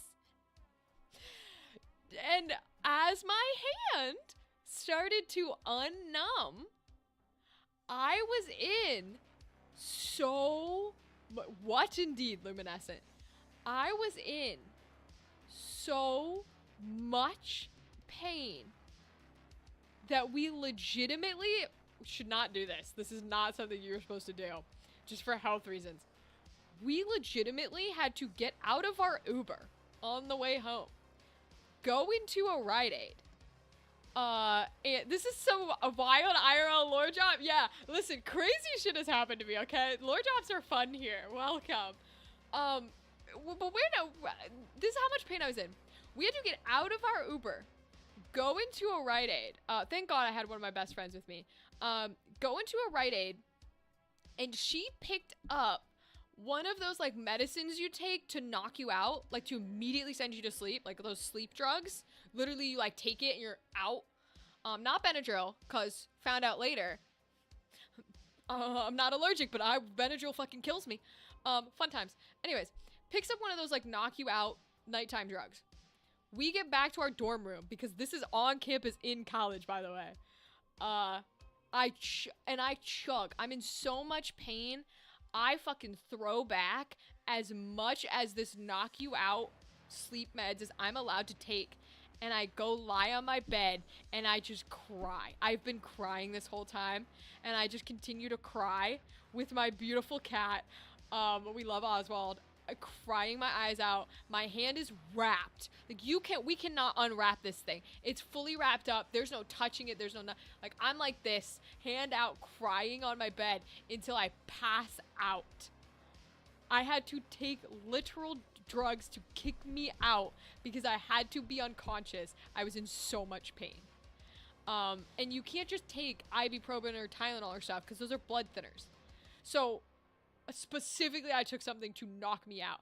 Thank God I woke up, and even though I was in pain, it wasn't nearly that bad, right? Because 8 hours or 10 hours or however long it was had passed. But I literally had to knock myself out because I was in that much pain, and they did not give me any pain meds. Oh, it was awful. So I hope that's fun lore drop for you. I hope you had fun with that lore drop. Yeah. It was a crazy time. It was a couple of years ago now. But I still can feel like the tip of this finger is still very sensitive. Like independently sensitive. And this hand already is weird because of getting the big boy removed back when I was like 6.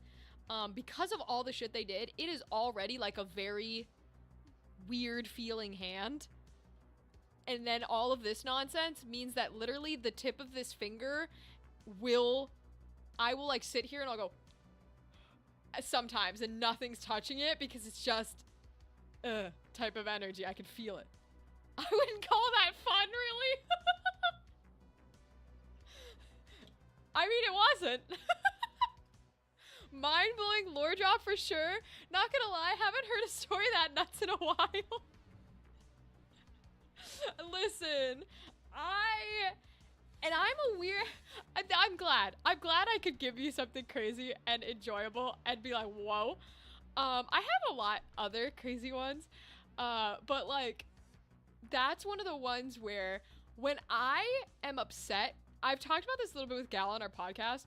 When I am angry, like genuinely angry, I am the type of person who will start crying when I'm angry and like becomes like frustrated. Like my anger is frustration.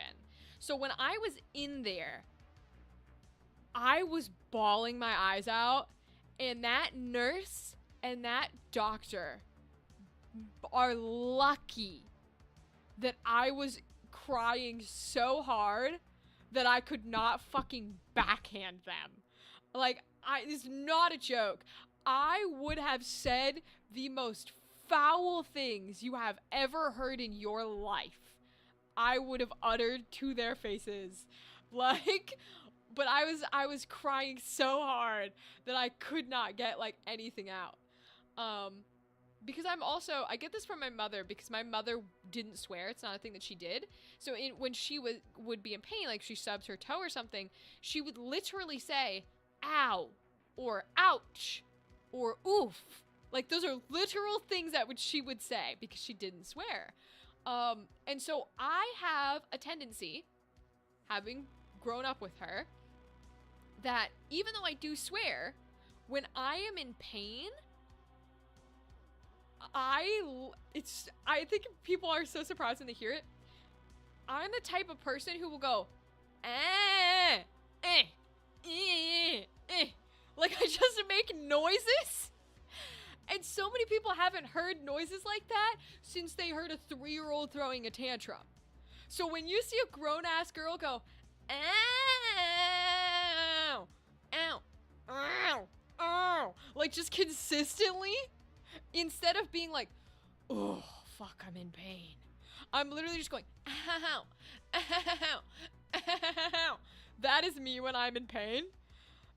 It's so funny because everybody in their right mind is like, what is going on with this girl? Because I picked it up from my mother because that's what she would do. She didn't swear. So now when I'm hurt, I genuinely just make noises. Like, I don't say words, I just make noises. Which is kind of funny. I gotta be honest.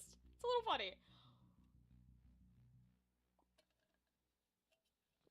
But yes, that is your Rachel lore drop for the night. I hope that was fun. I don't even know why that came up. Yay to no finger stabs. That's why it came up. Yeah, don't do that to yourself. It's bad. And mine was literally in a door. Can't imagine what an actual fucking blade would do.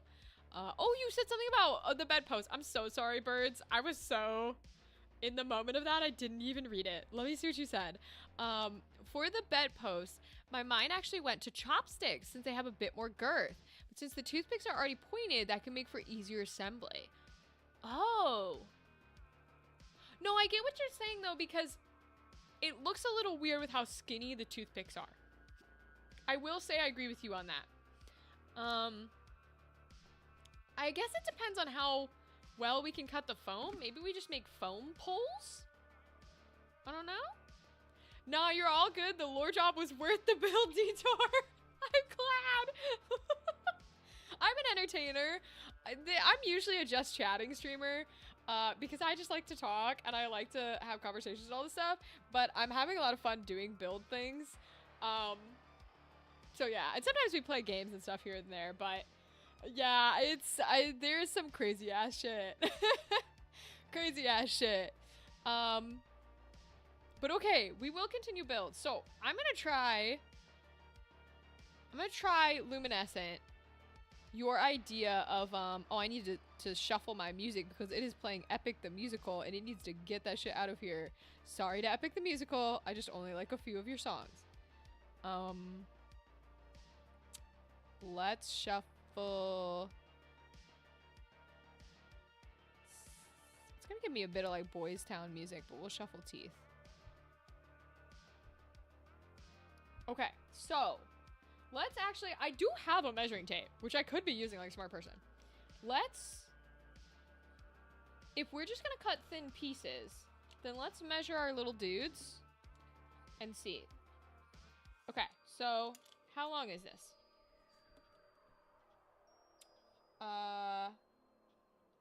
2 3/8. Okay, so let's mark it.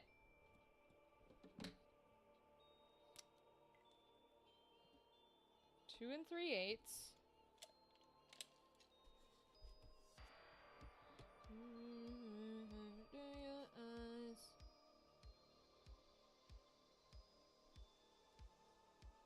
Okay, marked. It's a little under, but it's okay.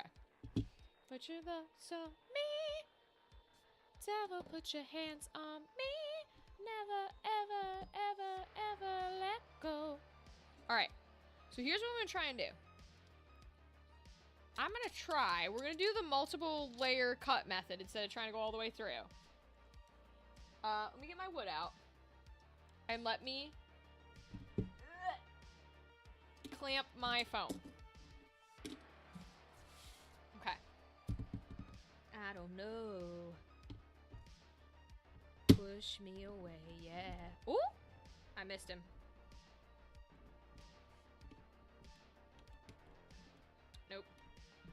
I missed him. He doesn't like that hold. He doesn't like that hold. Talk so dirty, but your love so cheap. That should hold. Alright. Put your hands on me. Never, never, ever, never let go. Okay. So rather than going all the way down, we're just gonna go a little bit in. Like that.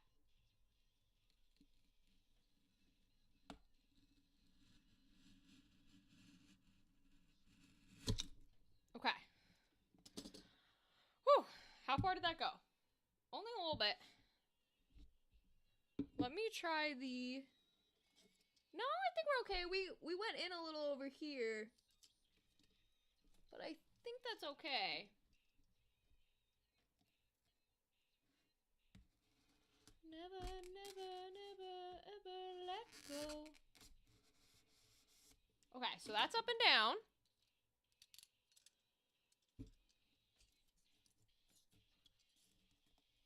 Never, never, never, ever let go. Okay. So, we're just gonna cut the little slab. So I think we want to go this way. Which means we kind of want it to be skinny. So, maybe like... Wow, wow, wow, wow, wow, wow, wow, wow. Let's see.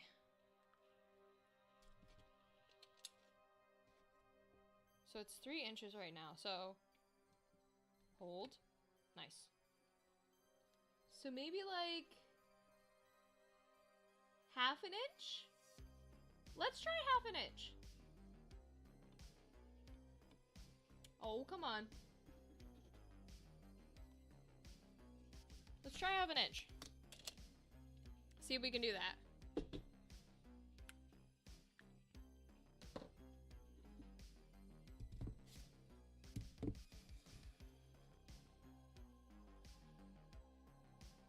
Okay. Now we need to go out, not towards us.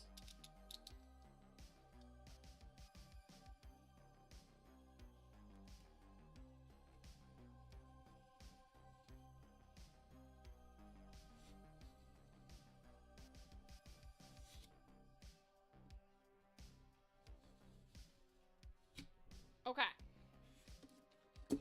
So now, let's unclamp. Woo! Hit mic. And it should be the same distance on this side because we measured it like a smart person would. So, half an inch.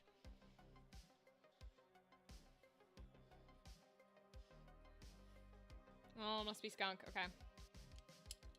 Alright, so half an inch from this side. I gotta stop. I do this every time. I put the lid back on the Sharpie. I gotta stop doing that.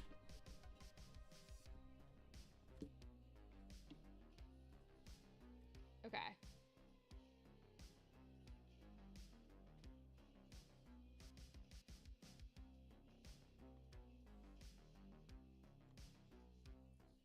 Alright. Half an inch marked out. Let's reclamp. I kind of like being on the left. Okay. Nope. Did not hold. There it goes. Nice. Oh, we didn't do the distance down, but we're at this corner, so I'm gonna keep this corner.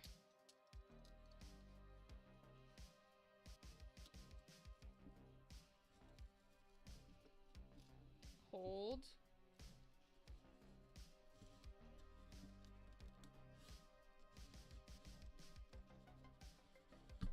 Oh God.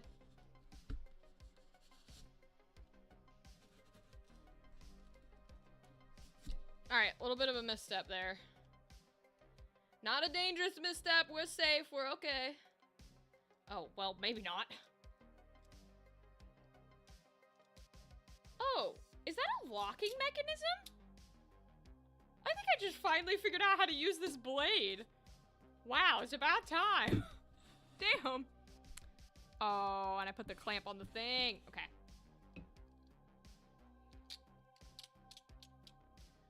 And then you pull that out to lock it? Wow. No wonder I was having so much trouble. Trouble? Lord God help me. Apparently I also can't talk. So it should go right. Half an inch is like right there.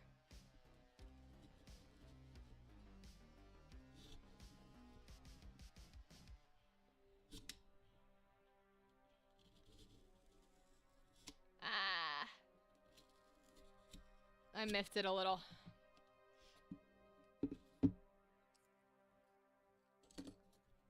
How deep did we go? Go a little bit.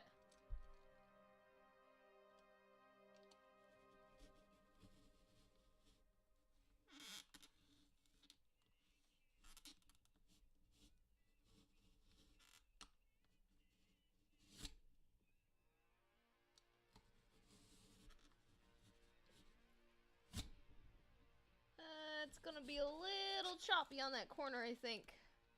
We'll see.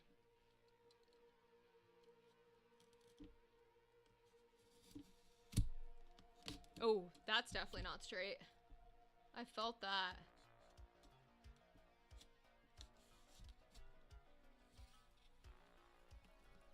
Yeah, I felt that one. Okay. Unlock and then push. Wow, crazy that I finally learned how to use it. Alright, I think that's enough to snap it. Yeah. Okay. Missed a little bit, but it's not the worst.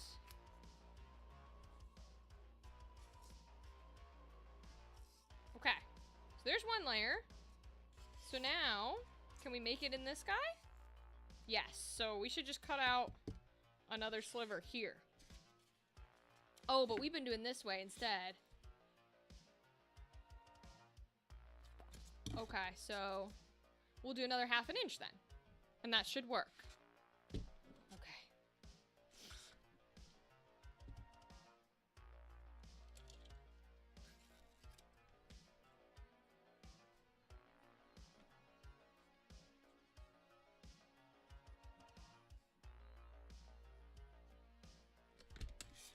All right.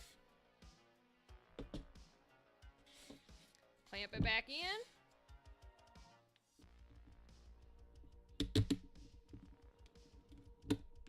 Okay.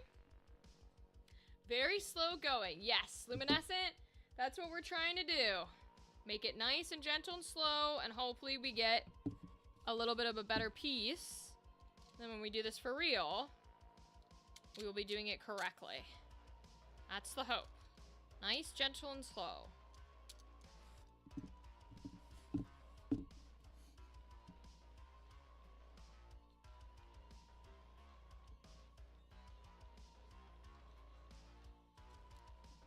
Okay.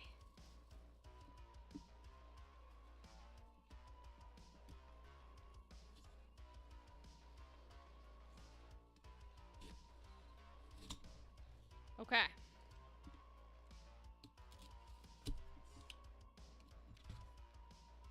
Okay, my line wasn't the straightest, but that's okay.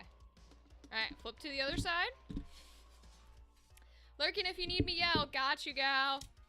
Thank you for being here. I appreciate you. I never would. I never could. Need you to stay, yeah. I told you that I never would. Even though I knew I never could. Need you to stay. Alright, we'll try this side.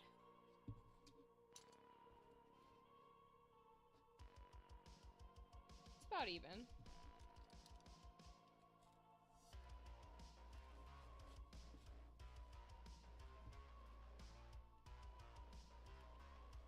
Is this Imagine Dragons?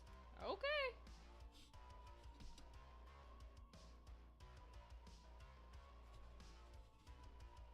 Oh, it's old Imagine Dragons.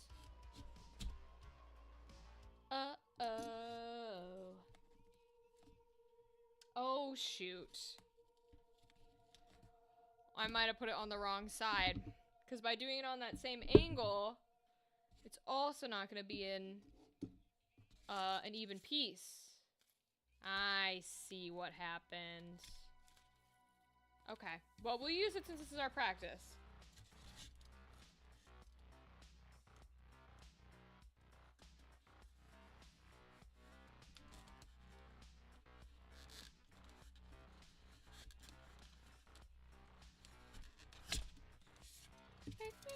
Make me a believer. Believer. Ah, fuck. Alright. We chipped the ending a little. Boy. These are gonna be hard ones to do. Alright.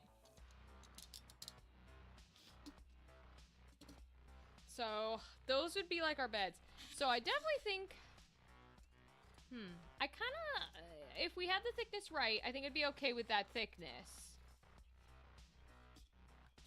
But I think I want them skinnier. So I think I would cut off, like... let's see.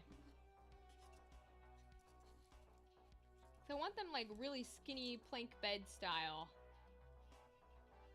Like, right there. Rain down like... you make me a believer. Believer. And I probably use the X-Acto for this part. You make me a believer. Believer.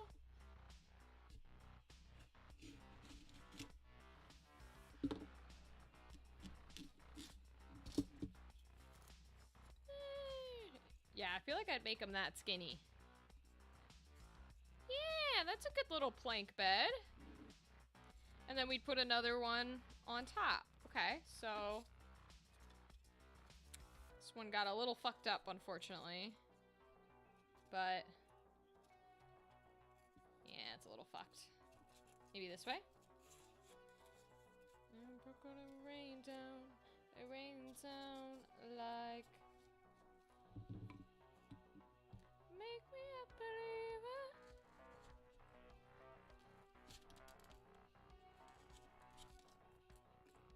Believer. Believer.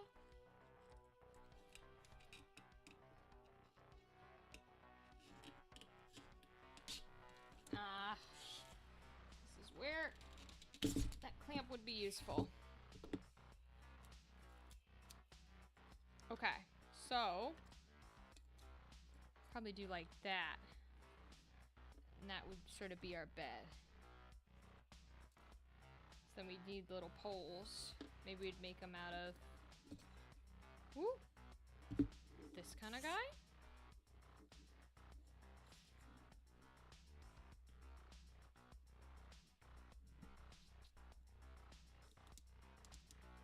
Oh, this is bad. I can already tell I shouldn't be doing this. Okay, let's try this. That should be better. Boy, it just doesn't want to... boy, this foam sucks, huh? It really doesn't want to cut.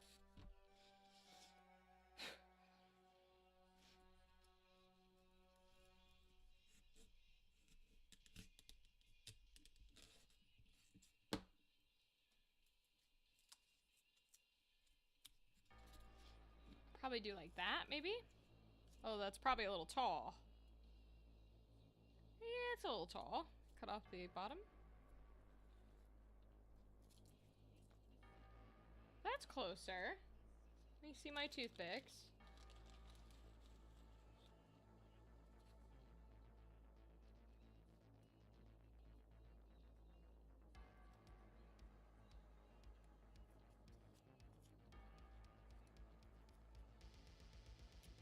Ah, a little too skinny for the toothpick. Okay, I was hoping maybe we could poke a toothpick through it, but that was a little not enough. Okay. So what if we put it in here? Nope. Does not want to, huh? Doesn't have an interest in being straight. Haha. Me neither. Haha. There's no way to know while it's in there either if it's straight.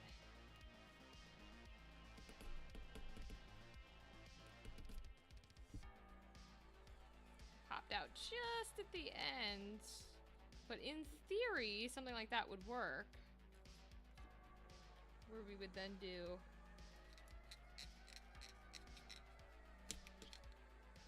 Oh! Wow, it really hates this foam. It just pulled the blade out. Woo!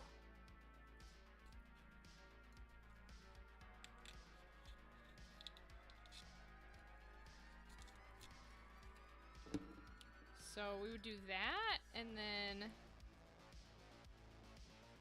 sticking out ever so slightly. Gay badum tish, literally birds. We in love with the gay jokes. I wouldn't even want it that high, I don't think. No, we want it shorter than that, so. I actually have scissors. Let me see if I can break the toothpick. Like there, maybe? Oh! Might have gotten it.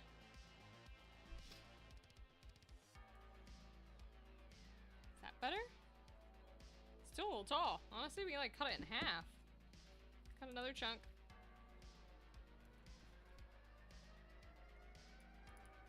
Maybe we shouldn't be cutting the toothpick wicket, actually. Because we can shove the toothpick in. So let's try this.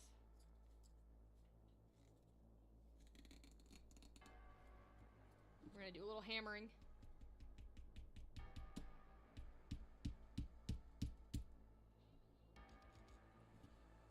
Come on.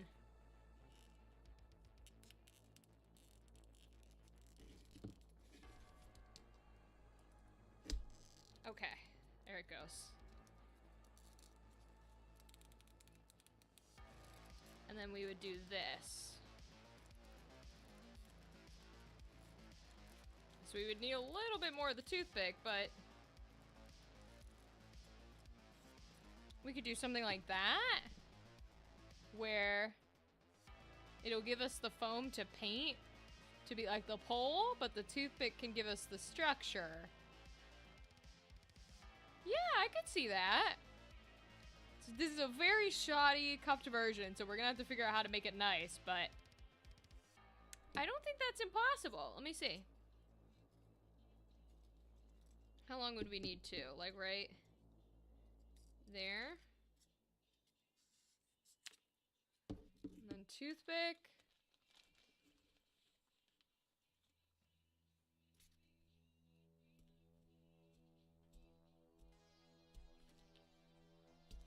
Oh no, it popped! Don't pop! There it goes. Through the bottom. So we would do this.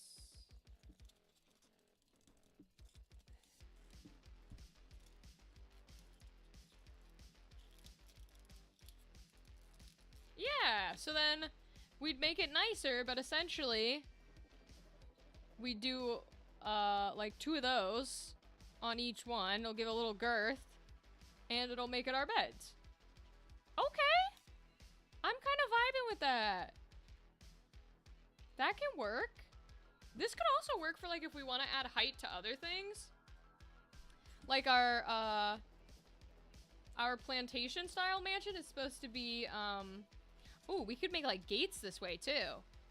If we want to like put a mini behind it and be like, oh, you're in jail. That could be cool. But our mansion one, our plantation one, is supposed to have like a magistrate stand, you know, a thing in front so you can see them behind it. So this could work for that. Yeah, thank you for the thumb up, Luminescent. I think that's a great way to do our beds. Okay. That's something I wanted to try. Okay, so we got bed try done. That's nice. I like that.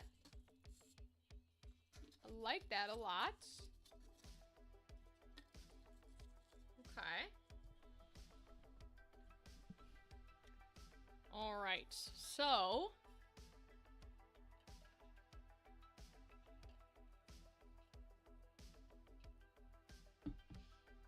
we can make the beds for the asylum. It needs movable walls, but that should just be making our normal walls. And then repositioning them while they're fighting. And then our plantation, we want sort of that magistrate box, but I think we can make it like, if we do something like that and then put a chair behind it, bam, right? That can be our judge's magistrate box. So I think that's fine. Multiple layers, we would just have a block over a block. And then we can do our thrones. Oh, I do want to try the pillars, like carving a... See if we can carve like a creature in it, maybe? I'm not sure what we would do. What would War have? I feel like he's a lion guy, right? He's got to have a lion. Another option, if you have a dollar store or something similar, get some foam core, which is about 1/4 an inch. That would give you that mattress feel at about the right thickness. Ooh! Okay, Luminescent, I'm gonna look for that. Because that would be good. That'd probably be the right thickness that we need so we don't have to cut through a 2-inch block or a 1-inch block. I'll look for that. Thank you, I appreciate it. Now, if we were just gonna carve here, can I pop this one? Hold on. Okay, popped it. Cool.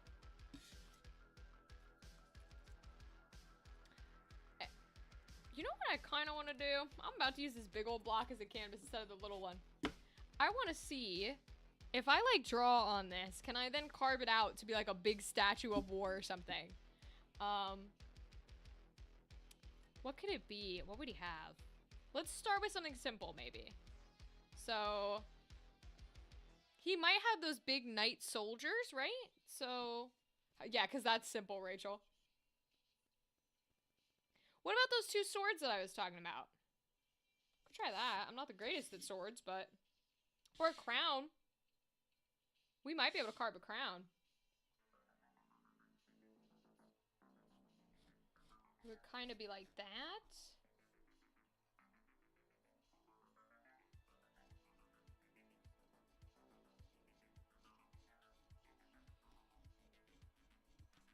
Right? It would kind of be...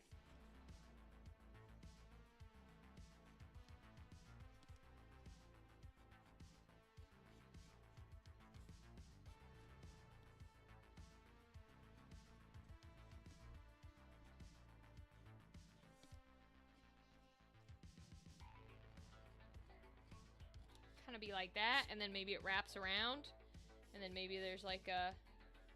It would be funny to put a chess piece in there.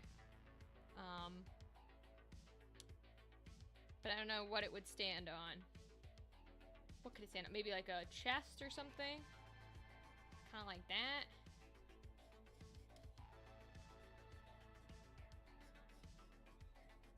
Right? And then... maybe it stands on... what else? A crown, a chest, a... I would say just a skull, but a skull is actually harder to make than... We'll put one here. Skull's harder to make than anything else. Alright. Let's see what we can carve into this and play with that aspect of carving a little. Might not carve at all because it is thick boy block.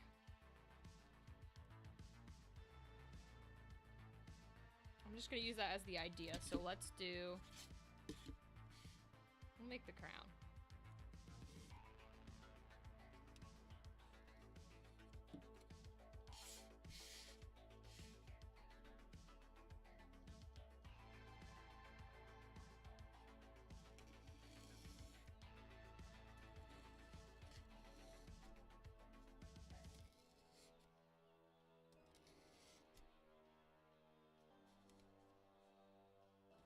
I think we would need like that much, maybe? We'll try it. It just becomes another thing of getting rid of big chunks of the block, but that's okay. Well, let me get out the utility knife then if we're gonna do that.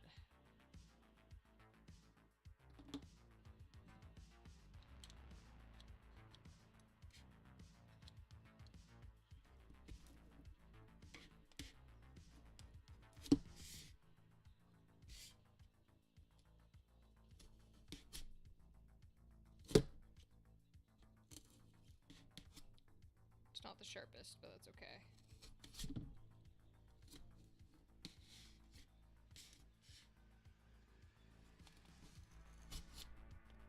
Let's see.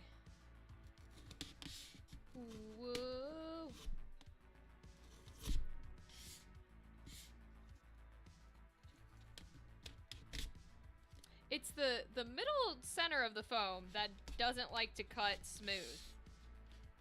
Which I guess makes sense. Because it doesn't want to be separated. Why would it want to be?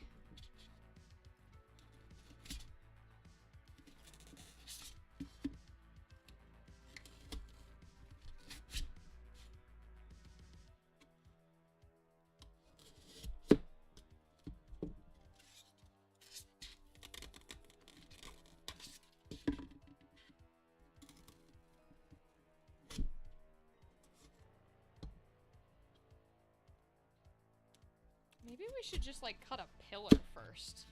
And then try and carve from the pillar. Maybe that would be easier. I don't know. Like, just carve a square out? If we're gonna make a tiny one, I guess we could practice on this. Hold on. Let's try it.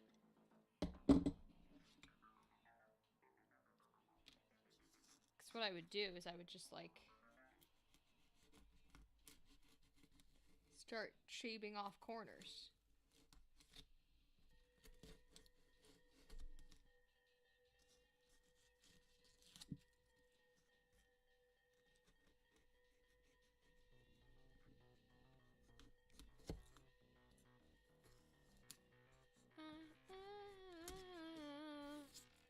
Oh, oh, oh, oh.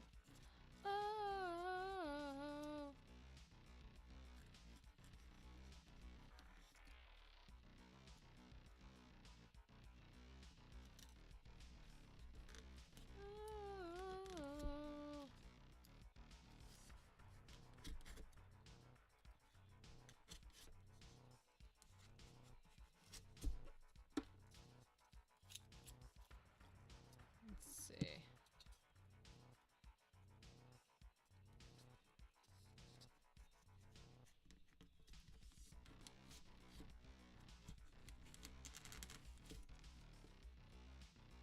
Boy, I am loosening the knife head itself. Jesus.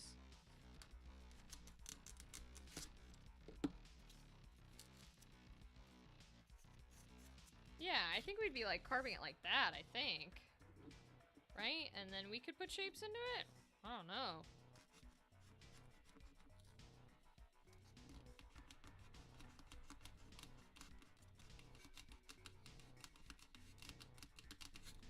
Cutting it like it's a block of bread.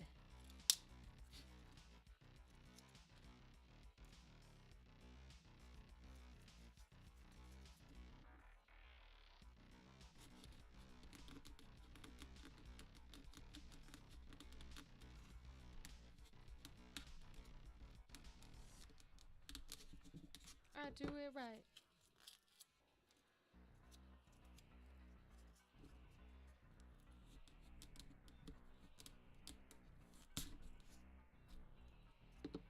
Okay.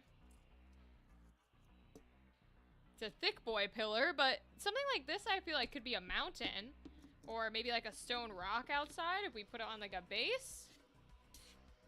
Paint that, and then that's like a, kind of like a pillar piece. Put a little mini on it.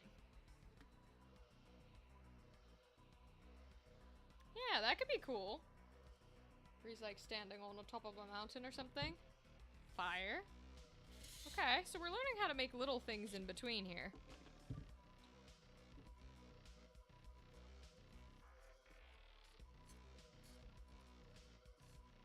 So, if we were gonna... we'd want it to, like, face forward, I think? Right? So... oh boy, this is hard. Trying to think of this logistically is hard. Maybe we just make a regular pillar first.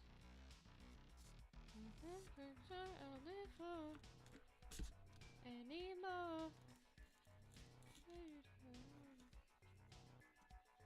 You know what? I feel like I should have done the trick when you draw where you put like a circle thing in the center and then cut around it. Oh well. And there it goes. That's like right out of a Final Destination where the blade is just stuck in the mat. Boy. 2-inch think foam. Not good, y'all. Not good at all.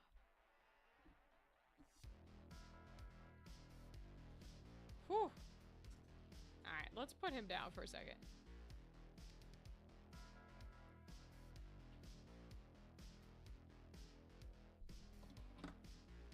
Try and go back to the big boy. Around the floor. This anymore. At home.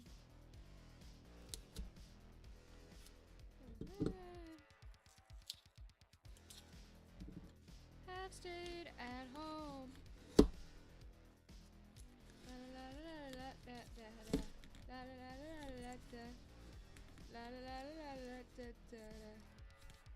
Three shots for all my friends are on the floor. The next Final Destination trailer opens with glass breaking into an ice maker, which is just such a huge red flag. Oh, I hate that. Ooh, hate it. They're still making Final Destination movies? Bro, that shit is not some stuff I'll watch. I like horror, but I'm not a how are you gonna die gore person. Not my energy. I hate that. Oh my gosh. Awful, awful, awful. At home. It's not bad. I don't think, because I think I'm trying to think so skinny. You know what I need is like one of those Play-Doh tools that like goes right in and makes a little cylinder. I don't think I'm gonna be able to make something like that with the tools that I have.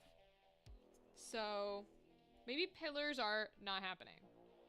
So what could we do instead that could make it very castle-y or cathedral-y?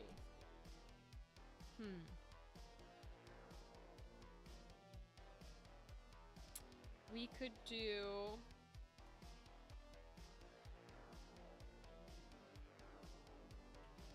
What could we do? Oh! Could we make like...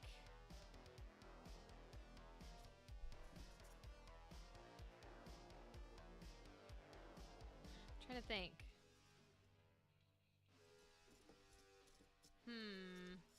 Maybe if we like just cut this in half, you know what I mean? 'Cause it's thick. So what if we just slice it down the middle, maybe?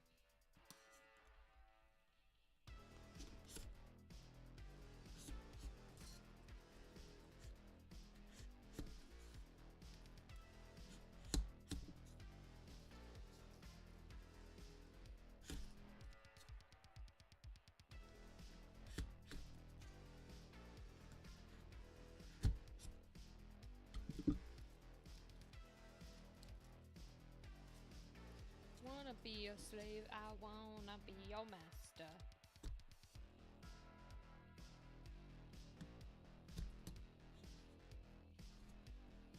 Yeah, I think just trying to cut through this in any capacity is... Slave, I wanna be your master.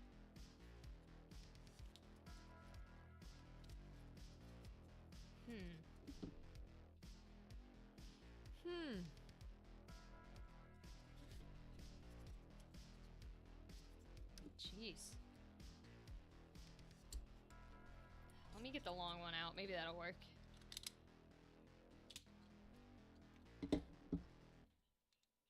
Hi there, Dadley. How are you, bud?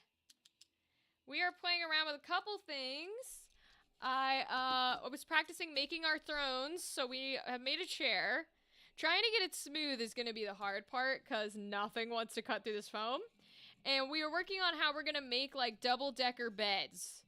So we can use that for the asylum type of energy. So I hope you're doing well, Dadley. What's up? Right now I'm just trying to cut this into something because I don't think I'm going to be able to make, like, those columns you see in churches. So I'm trying to figure out what else I could make that could make the castle feel more churchy, you know? But I don't know at this moment in time.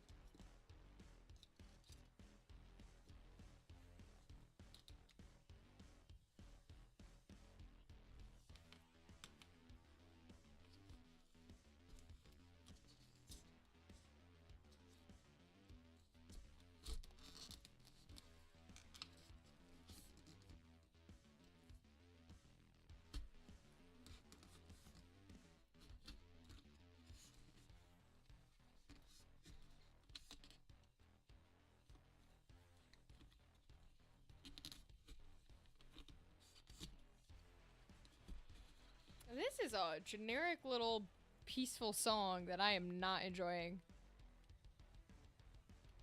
I don't know what kind of music it thinks it's gonna play me. It's not gonna play me that. I'm gonna turn in for the night. It was cool to tune in. Thanks for the fun stream and good luck with the rest of the mini model builds. Birds, thank you so much for being here. I really appreciate your advice and you hopping in. I hope you have a fantastic night. Get a good rest. And if we see you again, amazing. I'm glad. Thanks for joining our community. But if this was a one-time thing, I appreciate you. Have a good night. Enjoy your life. And stay cool. Doing good. Went to Cryptid Mini Golf and had Asian food with my partner today. Yo, Dadley, was this at a certain convention? Is that where Cryptid Mini Golf is? Was it fun? I hope so.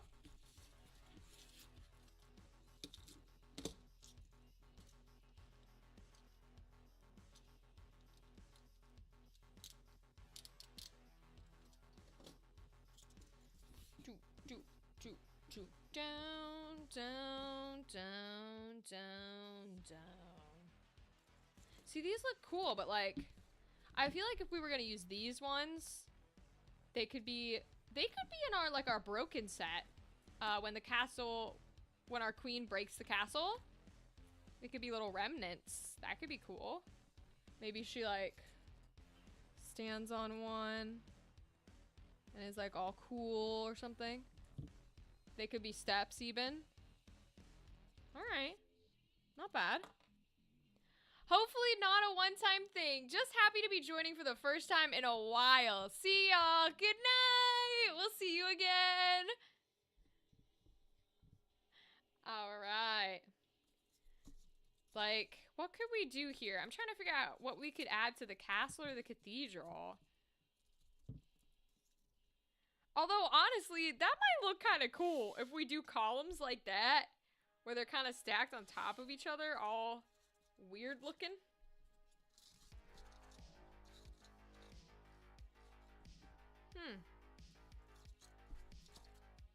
And I feel like extra foam bits can always be like little, like these could be broken pieces for when it breaks, if we glued these together. That could be cool. That might be a good idea. Maybe we'll save these. The top could look like a castle lookout tower. Oh! Oh, wait. That's kind of a cool idea.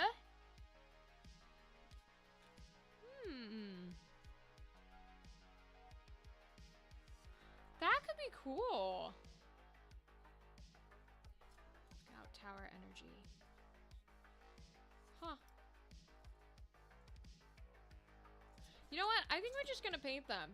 And then we'll see what we want to turn it into. Because I don't want to do too much more cutting. We're not going to be live for too much longer, I don't think.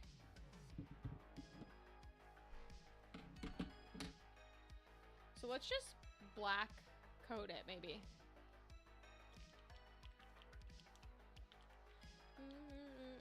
And we did find out that it is helpful to add into the Mod Podge, but since we're not using these as a base, I think it's okay to just kind of cover them in black. We'll see. You got me like a loose cannon. You got me about to do damage. Was your night? What I do, damn it. You got me like a loose cannon.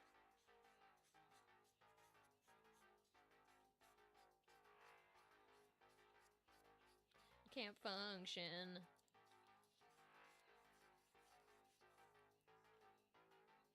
Oh, it's a place near where I live. Sorry, Dadley, I missed that one. Well, that's fun. Now, I am a super fan of mini golf. I love it very fervently. So I have to ask, when it comes to cryptid mini golf, what kind of cool, like, shots did they have? You know what I mean? Like,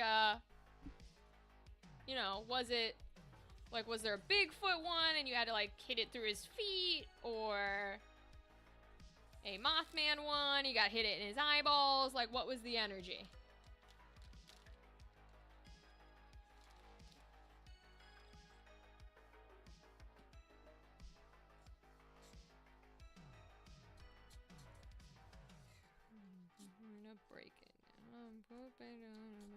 Bounce. You got me like a loose cannon.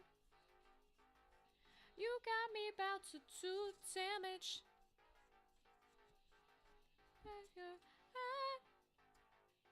Not what I do, damn it. You got me like a loose cannon. Hey Alex, what's up? What's up? How are ya? I can put some pics in the Discord? Hell yeah, that sounds awesome. It's a little mini golf place inspired by Mothman and other cryptids. Ooh, I love that energy. I figured it'd be Mothman because when people say cryptid, he's the first one I think of. Although I know some people's first thought is Bigfoot, but Mothman's like my first guy. Mothman's our guy. There's gonna be a D&D thing today, but it was canceled due to the GM having to go to New York City for work-related reasons. Ooh. Well, hopefully they're at least having fun in New York City, even if it is for work. Although I am getting ready for something that's in a few minutes or half an hour. Ooh. Have fun. What is it? What is it? I'm curious. I want to know. My first thought is Nessie. Ooh, that's a good one. Especially for a mini golf course, because there's always like a water section for mini golf. So you could definitely have Nessie in the water section. I don't mind if you fuck up my life. You fucked it for all your lies. On every line. I don't mind if you fuck up my life.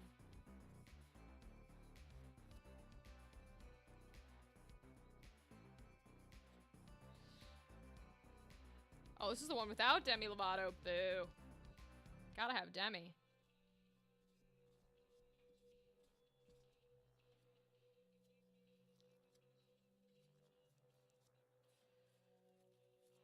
Why do all the monsters come out at night?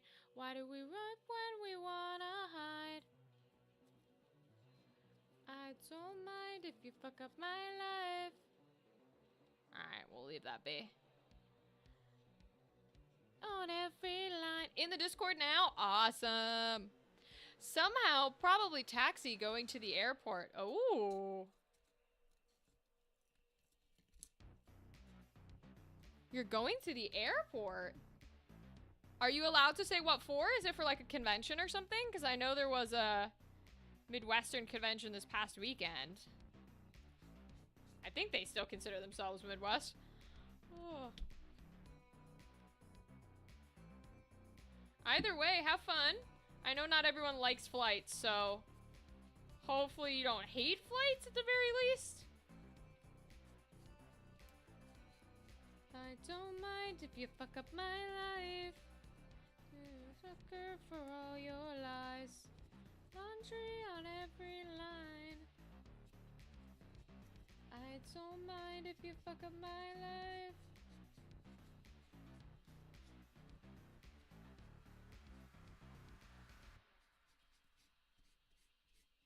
I don't mind if you fuck up my life.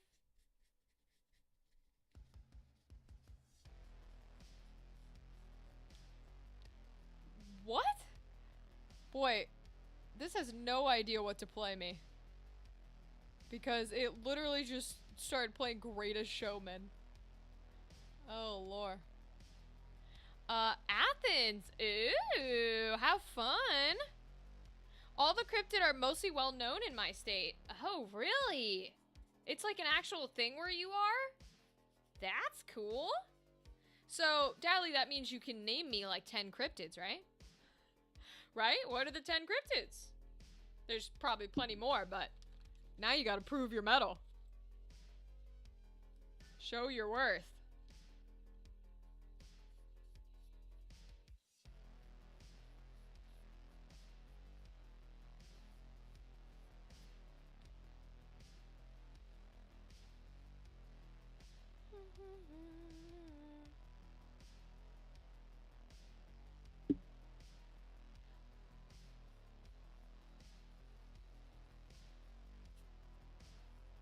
Oh, come on, Mr. Block.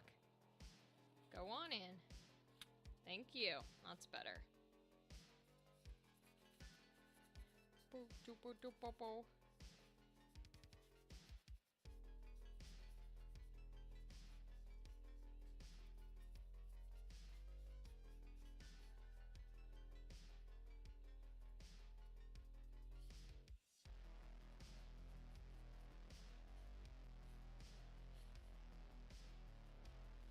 Cure without saying it.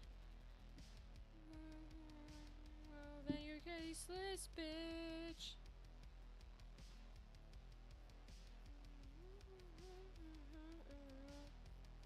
You're boring and insecure.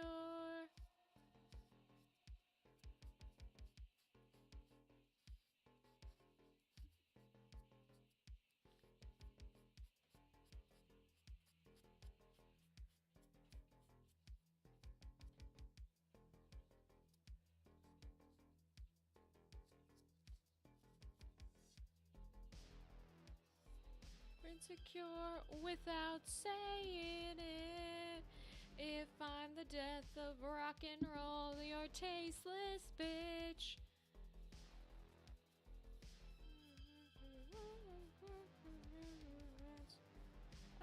Weird and insecure without saying it.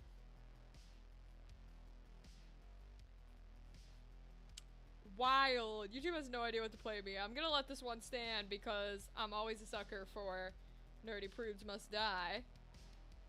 But no idea what to play me.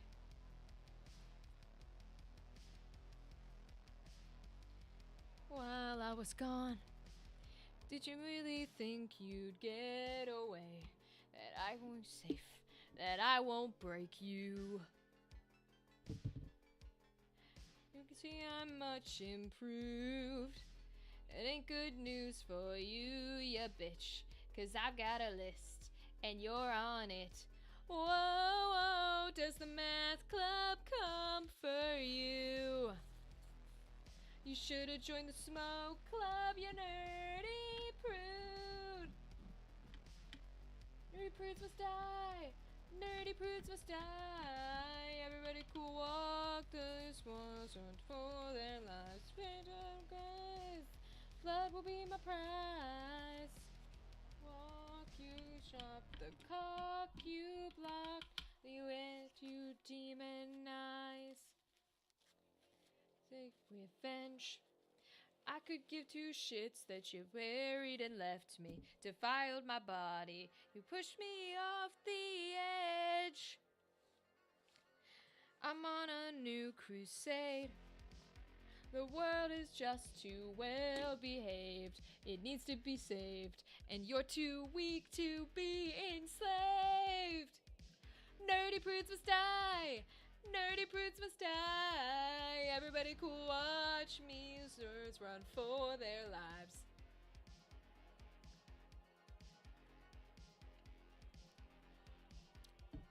Oh, okay, you can give me a list. Mothman, Sheep Squatch, Vegetable Man, Snarly Yow, the Weeping Woman, the Ghost Miner, Cheat River Monster, Grafton Monster, Telltale Lilac Bush, Greenbrier Ghost, Flatwoods Monster, and Bigfoot. Whoa. Yeah, okay, you are definitely in a cryptid state. Because holy hell, the only ones in there I know are Mothman and Bigfoot. That's crazy. Okay, I believe you. I believe you. And I don't know what we made, but we made something. Alright, y'all. I think we're gonna end our stream for tonight. Although I appreciate y'all hanging out with me and giving me advice on our builds and what we should do. It's good to see you guys. Many cryptids, I love it. Special shout out to the folks who were here during this stream and able to chat and talk. Of course, Dadley and Alex, you're both here. Luminescent, thank you. It was so good to see you. I'm glad to have you here.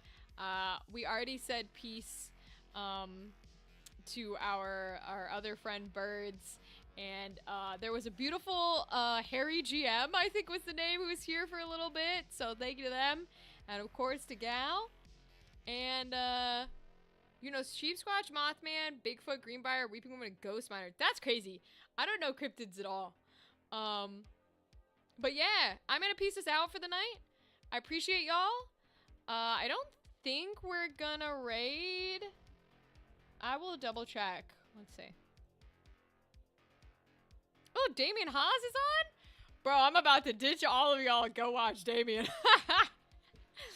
No, I don't think we're gonna raid tonight.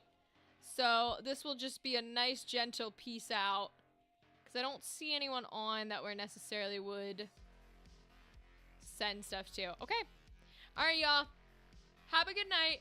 I will see you back here on Monday. And hopefully I'll have more terrain progress to show you. And we can fuck around and find out. Alright, y'all. Goodbye!